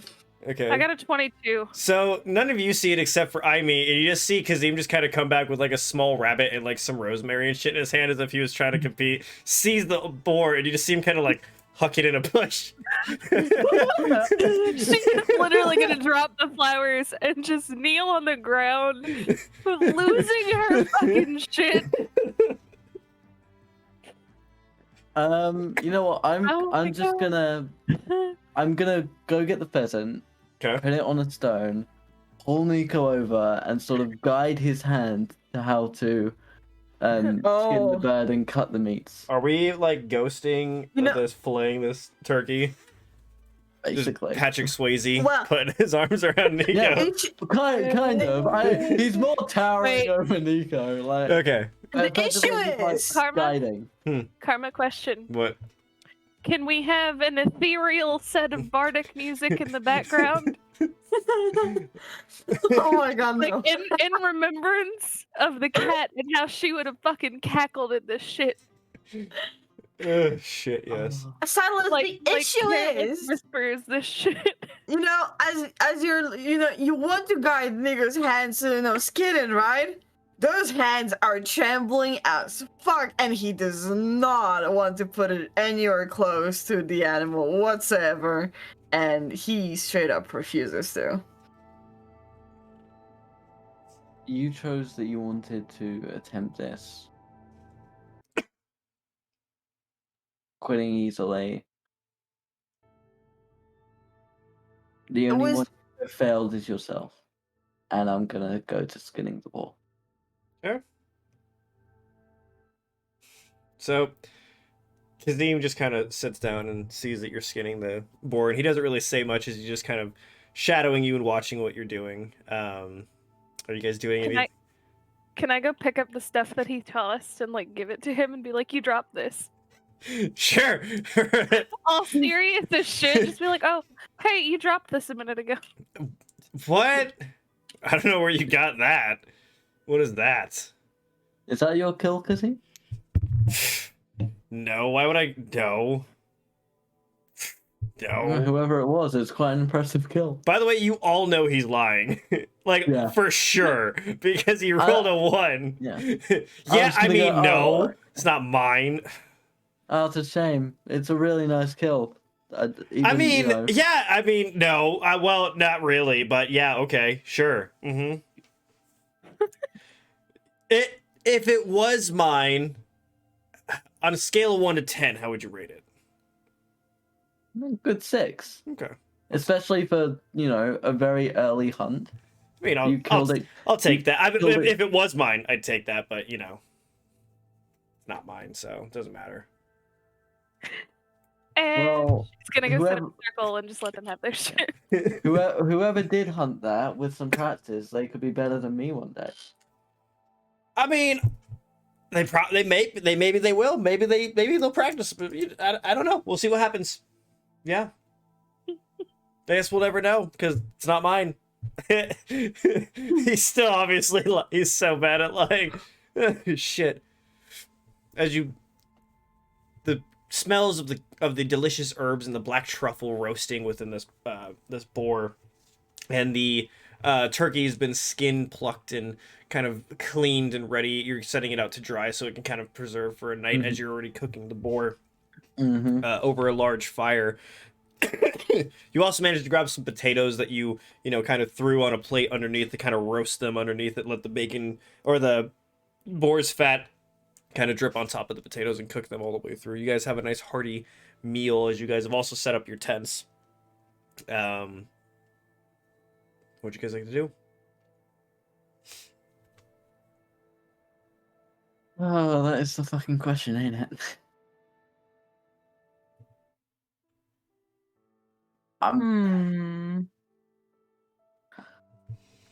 Silas is genuinely curious if Draxto is going to make an appearance, I think.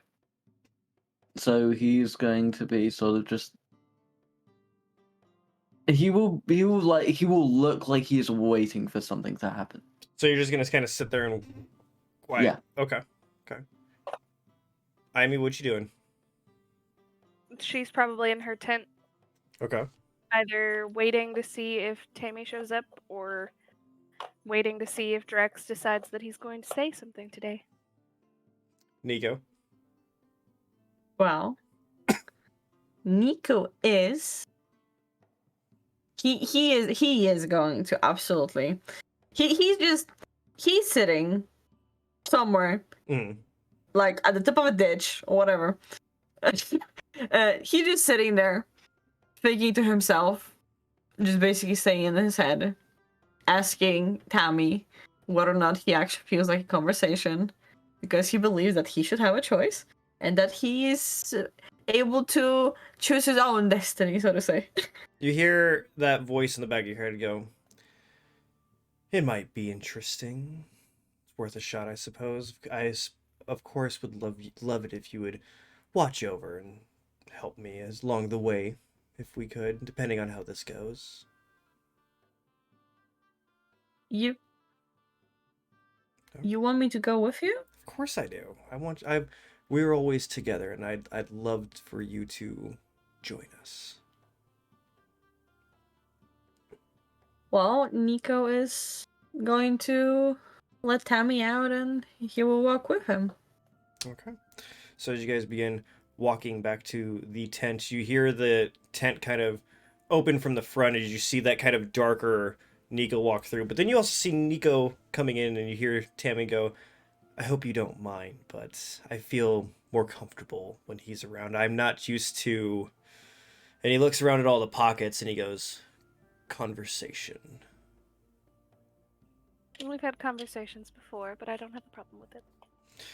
Just in this sense, it makes me more comfortable as things have been brought up as he looks over at Nico. Well, Iahme, you wanted to speak to Can I Tammy? help? What can I help with, Iahme? I'm assuming that this has to do with our friend. Only partly. Okay. What do you need? The other section of the conversation actually doesn't have to do with him at all. Oh, I'm intrigued. Well, then I guess you'll have to stick around and find out. All right. Come, sit. She's gonna, make space for them. Tammy just kind of Nico's, walks in and he just side. very casually sits down on what seems to be... On the inside, you've got these throw pillows almost, and he kind of just sits down on top of one next to that little fire you kind of have in the middle. And you see Tammy just kind of motion to a cushion that's kind of in between both of them. When he sits down, she's gonna, put her finger up, stand up, and then go over to the section of pockets, close her eyes, and, try to figure out which pocket she had it in. Nico, you just see Tammy just kind of look over and go, okay, I actually don't know what this is. I don't know either. After a few seconds, with how you've normally been able to traverse the amount of pockets here, you are very easily able to find the one you're looking for. And then she's gonna turn around and offer it to Tammy. You see him kind of sit there and stop, and you can roll for insight if you'd like.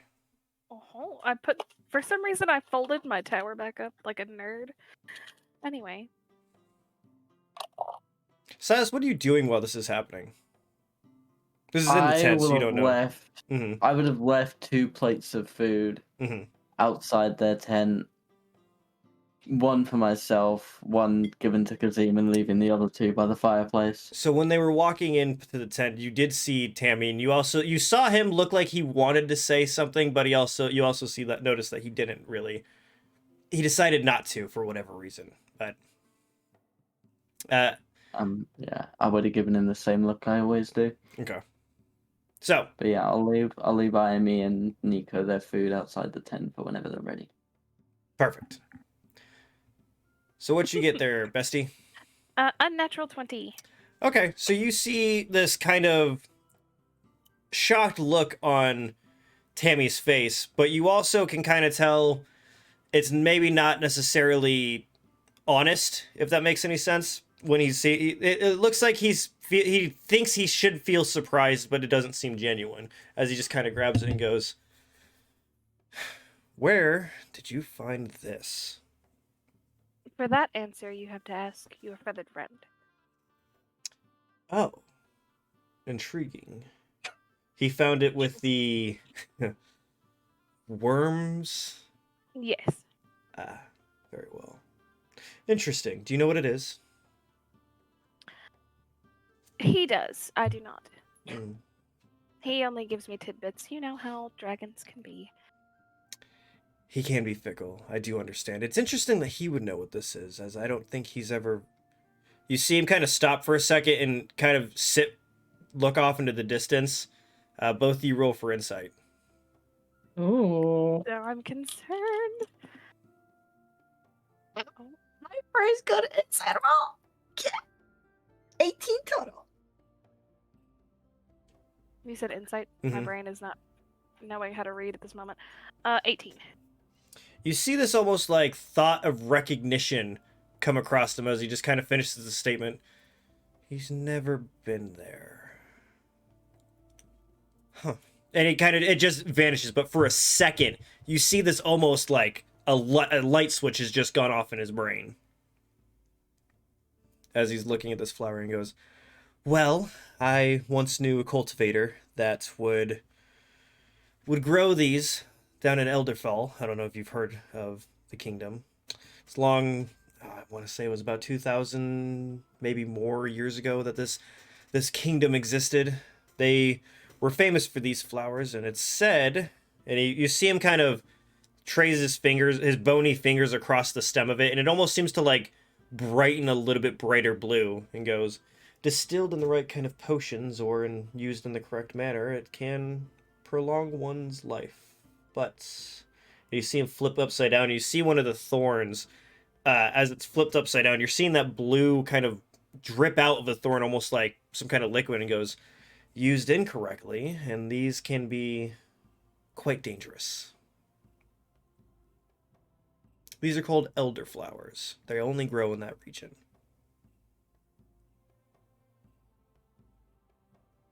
I've been given the interesting note to look up more about that. Well, hopefully there is some information. From what I understand, there doesn't seem to be very much of Elderfall out there, at least from what I can tell anymore. It seems to be one of those kingdoms long forgotten, as most do eventually. And you can see this kind of look of just disdain as he's saying that. Obviously, that upsets him, the thought of that. Well, it comes to be that Draxto has memory of it. Intriguing. I'm curious to find out what that might be. And And he is curious to talk to you. you see him staring at you, but it's like he is staring through you, and it's not in a very friendly kind of way. He seems mad. I'd very much like to speak with him if I could. You will. That you can be certain of that. He makes himself very clear when he wants to be.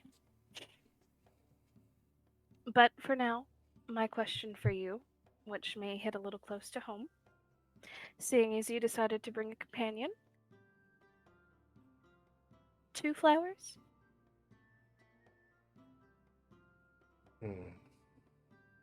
You see him kind of look over at Nico.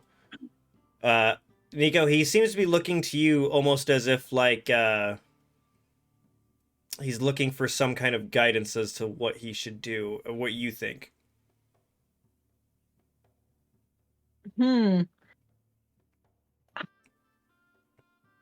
Nico thinks that he should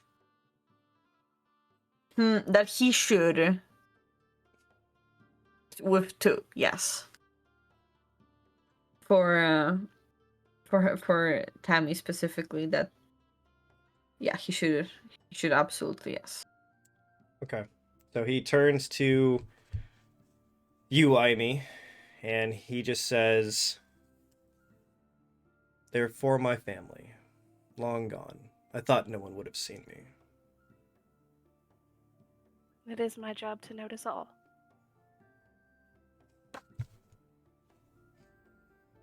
Now, I'm curious as to Why did you begin doing it here? Normally they do it in mining, in mourning. What I have been taught on my isle is mourning is more than just grieving. It is celebrating the life. And she kind of has this like far off little twinkle in her eye. She's like, and the person that I grieve, I would like to celebrate instead. I find it a little more helpful.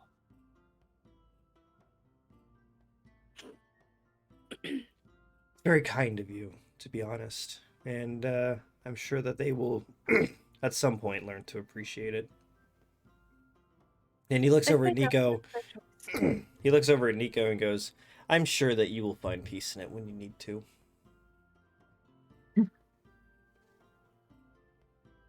It could be worse.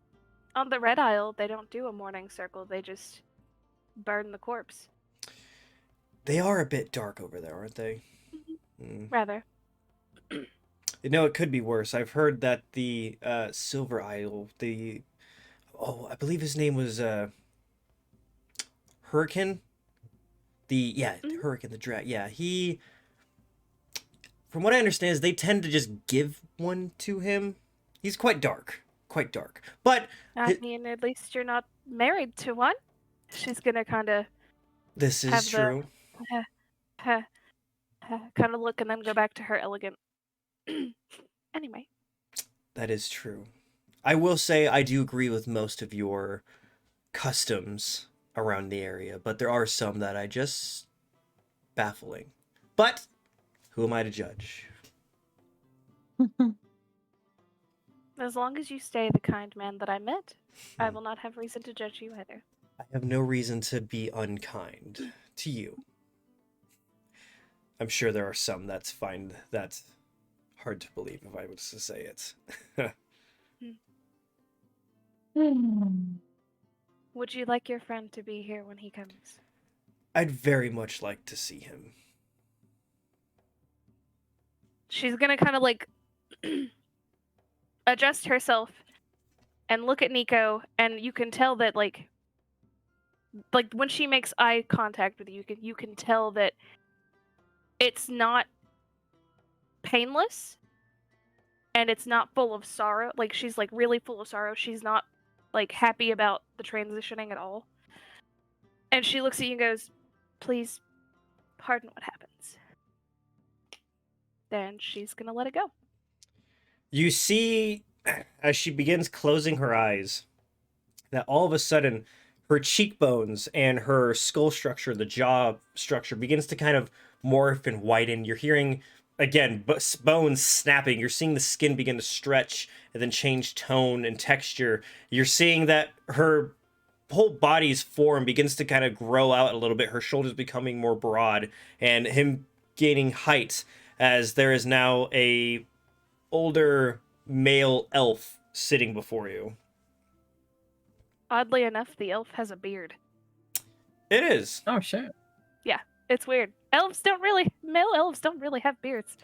As soon as he's done transforming, Nico, you see Tammy get up, grab him by the throat, and put him against the side of the tent. And you also hear him say some word that you are unfamiliar with, and the tent becomes very rigid. All of a sudden, Silas, on the outside, you do notice that the tent has begun raising up and is now solid, which you've now guessed is probably what happened last night when you were having the confessional. I wonder if they'll make it out alive. So Nico, you hear Tammy yell towards Draxto and goes, "You were there! You came!" And you hear Draxto kind of go, "You don't know what you speak of. How do you recognize these?" And you see Draxto's eyes kind of look down and look up and go, "His reach is far. But that was a long time ago. We all need to forget." And you hear Nico, you see the hand on the hand on Tammy all of a sudden becomes this kind of very pale blue as it begins, that bony hand begins the smoke coming off of it, and you're seeing it kind of like almost begin to start forming into these sharp particles and sharp daggers, and you're seeing his whole arm turn into this long fucking frosty blade, and you're seeing this large bone sticking out of the top where it's becoming like almost a large sword as he holds it up against the throat of this elf and goes, "You were there." And you hear Draxto go, "You lose my help if I leave." Nico, do you do anything? He will stand there. He was there. And Nico does not take kindly to that. Okay. You see, as Tammy is sitting there and he's breathing incredibly heavy, you see the blade begin to start kind of going down. But then you see his bony hand becomes ethereal and goes, "No, Draxto. I'll do one better." As he reaches inside of behind Draxto's eye and he just plucks this piece of something dark and bitter within, and he just kind of snaps and it disappears. And you see Draxto's eyes kind of list off into this dullness as all of a sudden Iahme begins forming back as the bone structure begins to come back. And Iahme, you immediately wake up all of a sudden and you see Tammy standing over you. And yeah, he's like sweating, and you see this like weird mischievous grin on his face.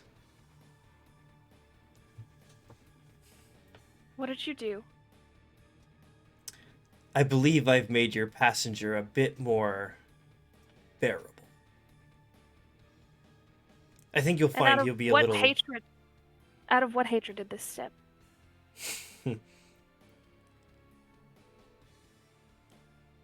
After an incident, and he looks over at you, Nico, and you can see the pain in his eyes as he's saying this. There was a fire. There was rain. Horrible rain. It melted everything. It burned everything. I've spent millennia thinking that it was my doing. And he looks at you, and goes, "But it was his. It's always been his. And I saved him. I saved him." As he sits down for a second, and he looks at, he's looking at the kind of wall as he's sitting there for a moment. Hold on, I want to make sure I get the right one. And he begins telling you a story. And he goes, "There was a night, a horrible night. It was the same as any. The sky was shining brightly with the auroras. I go to dinner with my family, with my..." And you see him kind of pause for a moment too long, and he goes, "Well, after this incident, all of a sudden my city, my people, my buildings, all that I've come to love begins dissolving in front of my eyes. Thinking it was my divine punishment from the lords up high, thinking that I have caused so much sin within this world that I, and I alone, destroyed everything that my predecessors have built. Only to find out he was just another ploy in the game. Nico, I thank you very much for your time. But I have to leave before I kill her." And he storms out of the tent and just gone. Silas, you see Tammy just walk out of the tent and just fucking vanish. He's just gone. Did I see the look on his face? Roll for perception.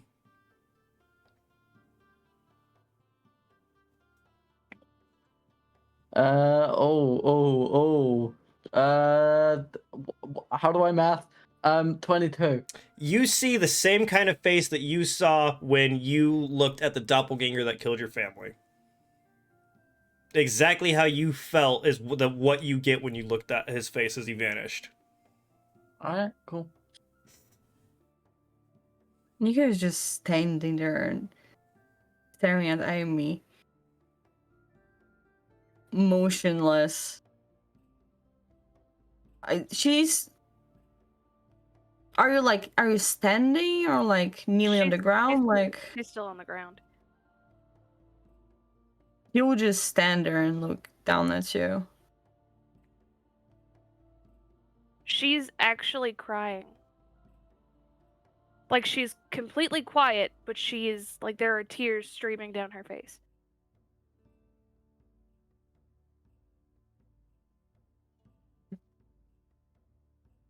He did this to me. But yet he plays with Draxto as if it won't affect me.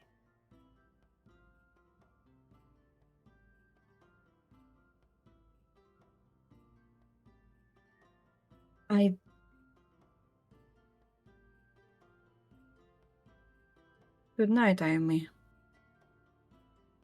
Nico will say in a cold tone, and he almost hesitates to... She's just gonna look at him, direct eye contact. Just get out. And he will leave.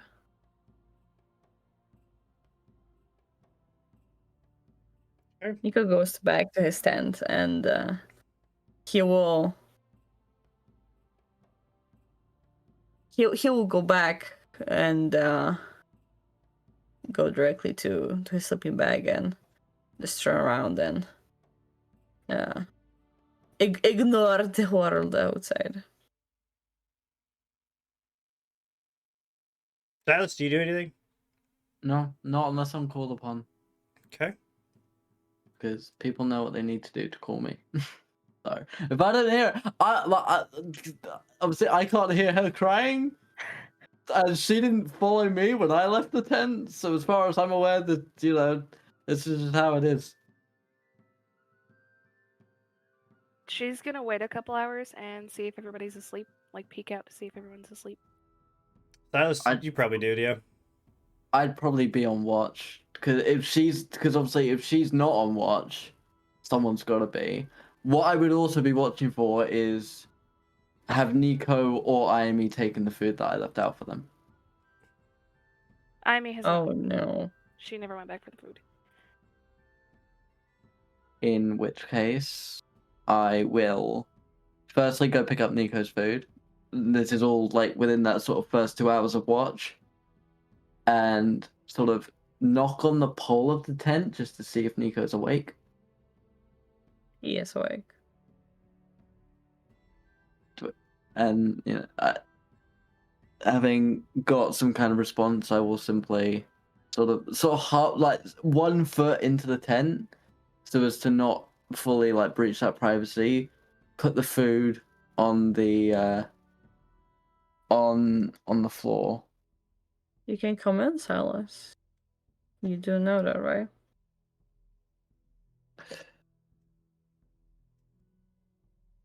These things that we speak of in that tent are privacy. You need your strength. You need to eat.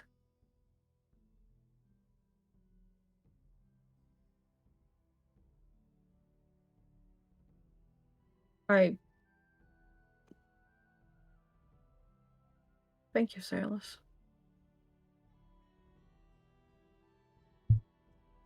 Rest well. Before we go,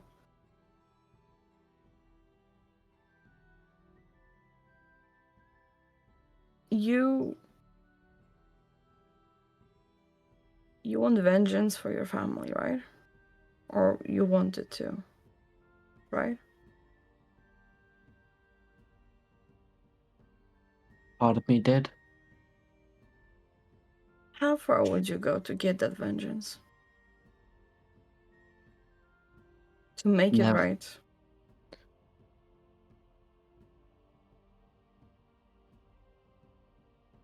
Always further than I should.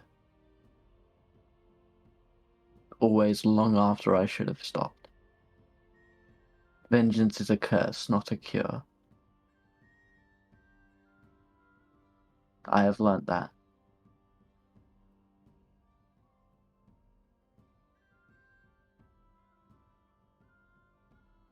I hope you get your vengeance. And I hope that you're going to have peace of mind once you do. That makes one of us. It will make one of us. You know, if I get my vengeance, I will not be the same orc you met in River's Run.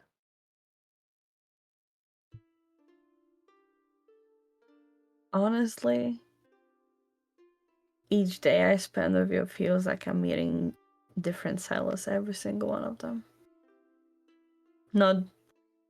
There's not a day where you are the way that you've been the day before. Everything's always changing. And that is because a little more of me dies every day. And I will leave. And I will do the same to Iahme. I'll go over to her tent, knock on the pole, see if I get a As response. soon as you go out and leave Nico's tent, Iahme's gone. Her tent and everything is gone. All that left is where her tent was, is a silver plate and a flower.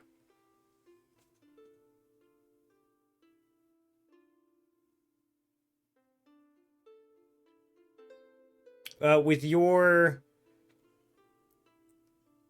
how much you've spent time in these grasslands, you do actually see the path that she went.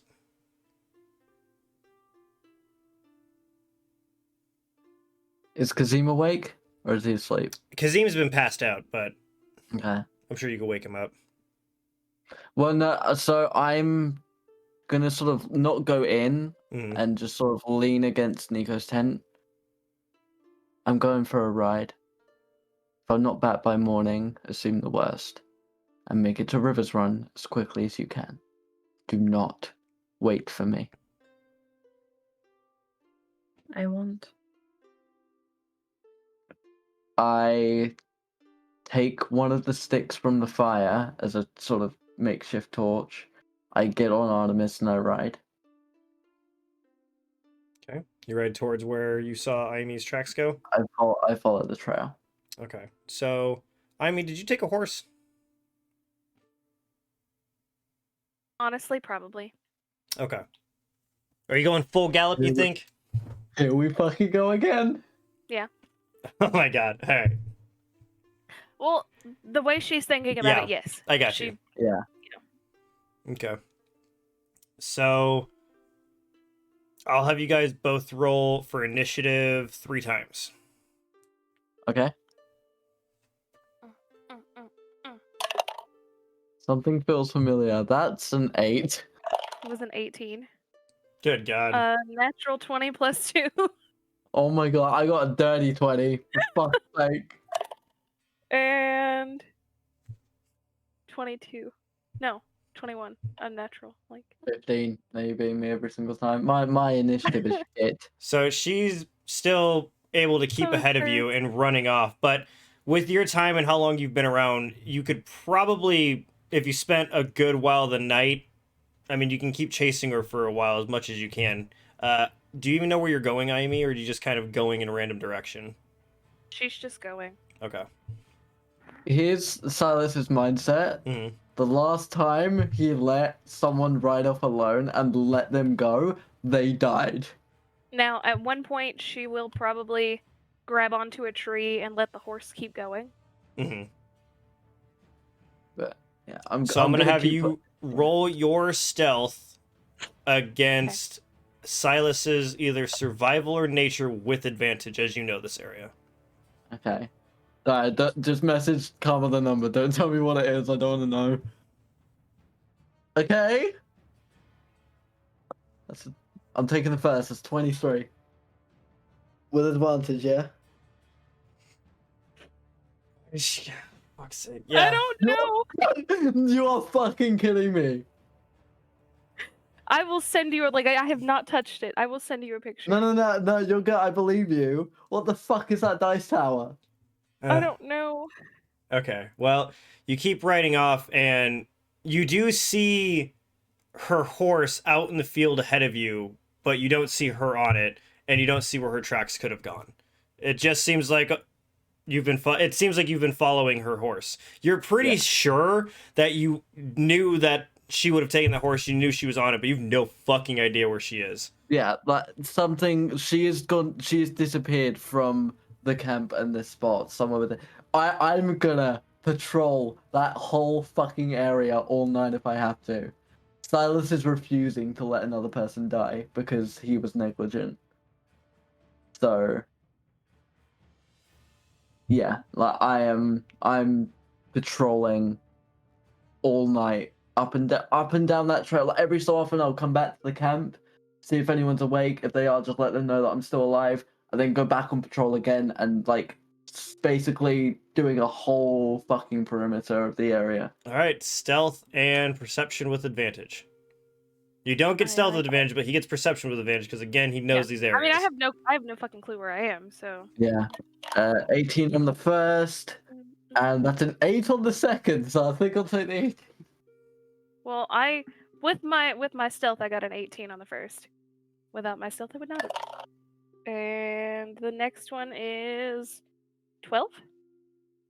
Okay, so it takes a good while, I will say, but you don't know where the hell you are, you don't know what's going on. I will say that Silas, probably around like 3, 4 in the morning or something, you just hear up in the canopies closer to the tree line, you just hear sobbing. And you're pretty sure it's Iahme.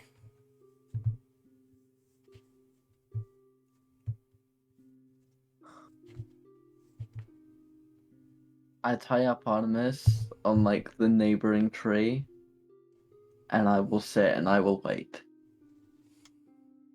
That's what I say. She hasn't left her tree. She's just been in her tree.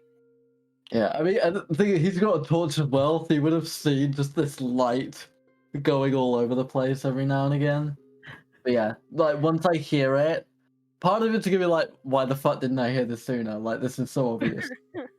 And then he's just gonna sit at the foot of the neighboring tree with Artemis, probably, and just wait patiently for her. Okay. Nico, you doing anything while this is happening? Nico is having a mental battle with himself. Okay. And just sitting mostly there. Okay. Yes, Tyre. I'm assuming he's not talking to me. Have you tried to? Probably. Not In her crying, she's probably been trying to talk What to have him. you tried to say? She's asked him if he's still there.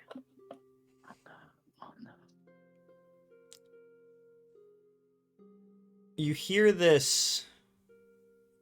Of course. I can't leave.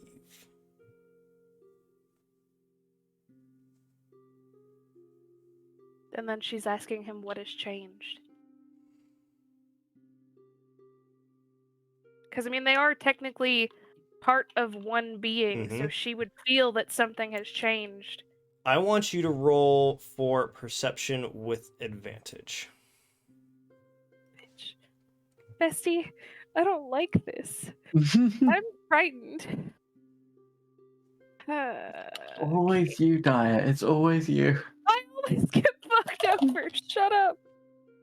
Look, I got the same thing. Okay. So 16 plus 6, so fucking brain 12, unnatural 22. You have this kind of shot of realization when you realize there's no anger in the back of your mind anymore. You don't feel that presence as if it's pushing its way forward. It doesn't feel... You don't feel like your head's fighting itself anymore.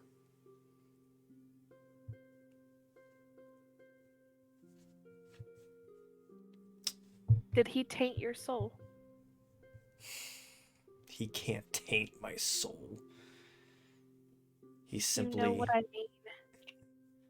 He simply took some peace that allowed me my own decisions, has left you in charge, it seems. I did not ask him for anything. You know this. I would not change you. I am aware. You must speak to him again, as I am now locked within. And if he kills me? Have you looked that man in the eyes? He's no longer a killer. He's a coward!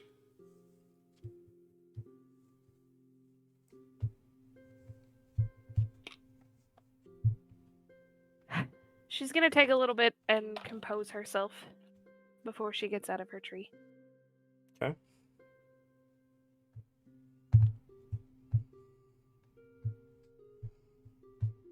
That's what you're doing as you see Iahme coming down the tree.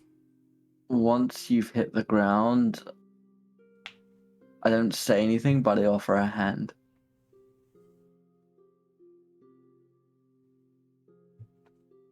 She'll take it. You can feel that she is still shaking, though. Yeah.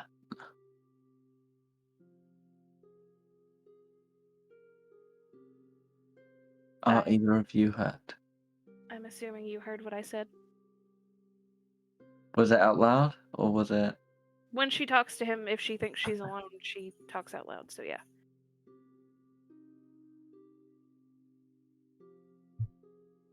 The words, yes, but...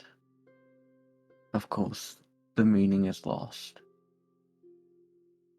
I see why you all are frightened of Tamiel. Or Tamiel, or however you want to pronounce his. Is everything alright? He changed him. Your betrothed? He took part of him. And I assume it was against your will. Against all of our wills except for his.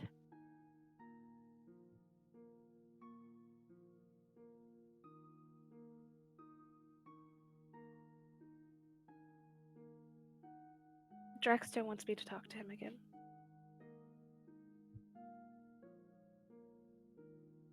I do not know the best way to go about this without fearing for my own demise or fearing for the demise of the other half of your friend. What? Did Nico object to it? Did they support it? He sat there and did nothing. Very well.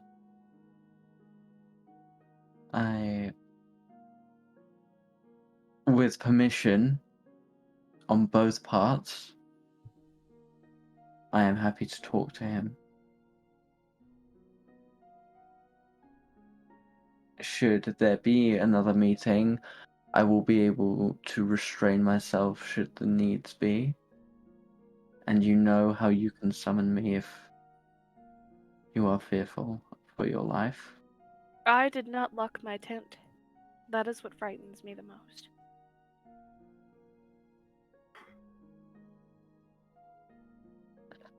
How do you mean? My word. The word that I spoke. Did you share it with anyone? I could not. I did not fully understand the word entirely, if I'm honest. Silas will genuinely try and repronounce the word and butcher it every time. Sort of like even if I wanted to, I don't know if I could, kind of thing. She's gonna ask Draxto if he said the word. Draxto's just going to simply say that one knows more than it seems. Then it is settled. I must change my word.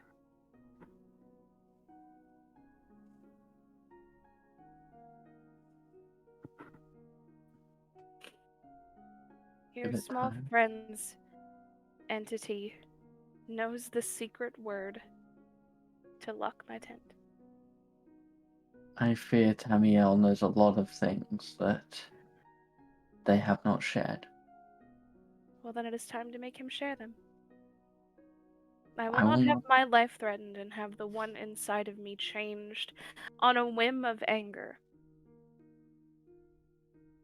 Believe me, I can understand your frustration.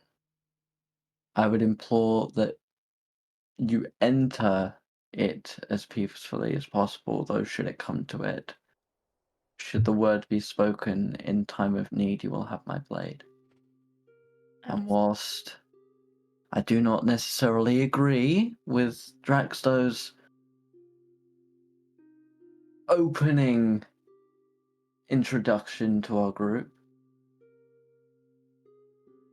even I am not one to wish the change of a person, especially against their own will, not even to Tamiel. If I may ask, and if I may not, please tell me I am overstepping. What caused him to act in such a way? The flower. The one that I took from the bird. It is The apparently thing, connected to a harsh memory, and Draxto had hid a secret, and that secret upset Tamiel. And the thing in the sack. instead of acting rationally, after telling me he was going to be kind,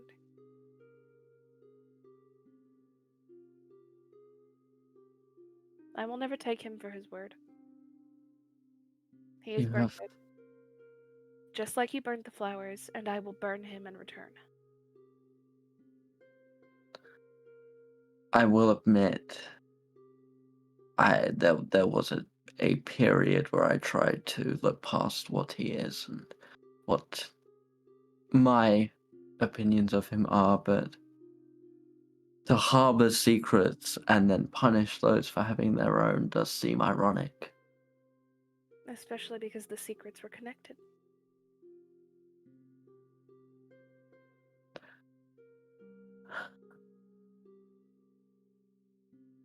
Would you like this to stay between us for the moment? Nothing has to stay between anyone anymore, unless it comes to you and I. I do not trust your feathered friend, for his goddess, as he calls her, is as treacherous as they come.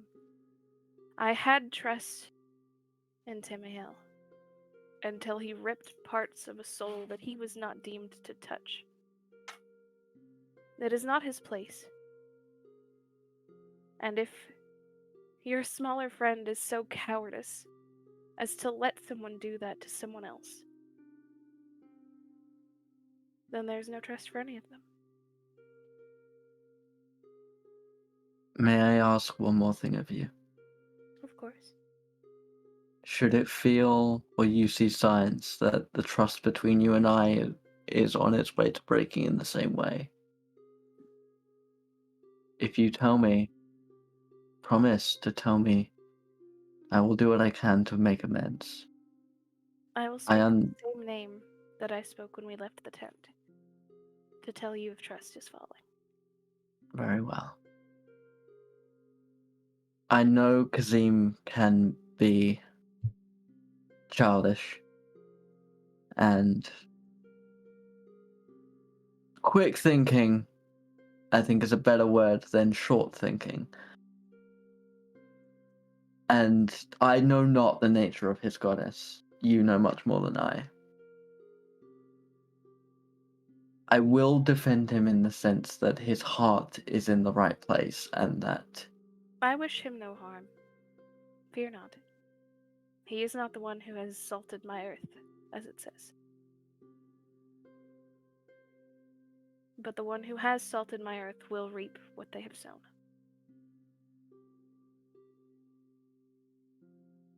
should the time come, you will have my support if you need it. Both of you will. Shall we return? Only if you are ready. I am never ready to fight for my life. But I do it anyway. Just remember, Draxto, that I am not so easily flipped. And I think with that is where we're going to end this week's session. Dear God. Shit Dear got God, crazy. indeed. You don't understand what I can of feel worms like just fucking opened. all of the alliances have now like completely 180'd. Mm-hmm. Because like I went into this thinking you've got a psycho in your head as well. Mm-hmm. But that was like that was a lot more than that's Well, what the fuck? ladies and gentlemen, I want to thank you guys for coming to watch our weird shit going on. Josh, we're excited to have you next week when you come back. Thank you guys for coming to play with me. I hope this story is still to your liking. I know you might be upset with me, but there's a point. I promise. It's going somewhere. Fan, guys. It's going somewhere. I think it is like I think it goes without saying the opinions of the characters and the opinions of the players are different things. Hopefully. Oh, absolutely. Oh, Yep. dude, yeah, no, absolutely. Like Alright, I've yeah. always said, Dyer understands what happened. Yeah. Iahme is beyond pissed.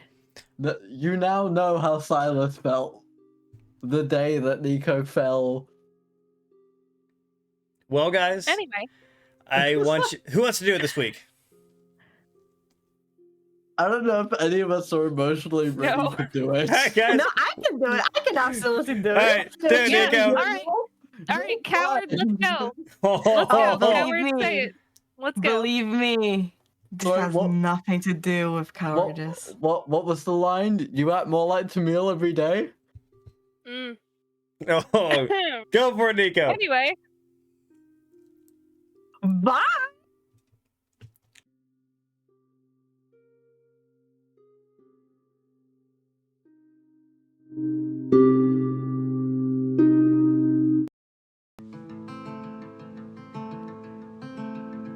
What is a ray of light without the shadow it creates? What is the darkness without desire for flame? What is a warrior without a worthy foe? What would you like to do? It's time to roll. When the lines between good and evil are blurred, no one knows if there is Dune or Paler came first. An ancient struggle throughout all time to push against the other keeps both upright. Is the coming chaos worth the peace? Is it all just a puzzle to complete? A one-sided coin can't exist, isn't real, and thus goes the tales of Ethyl. Thus goes the tales of Ethyl.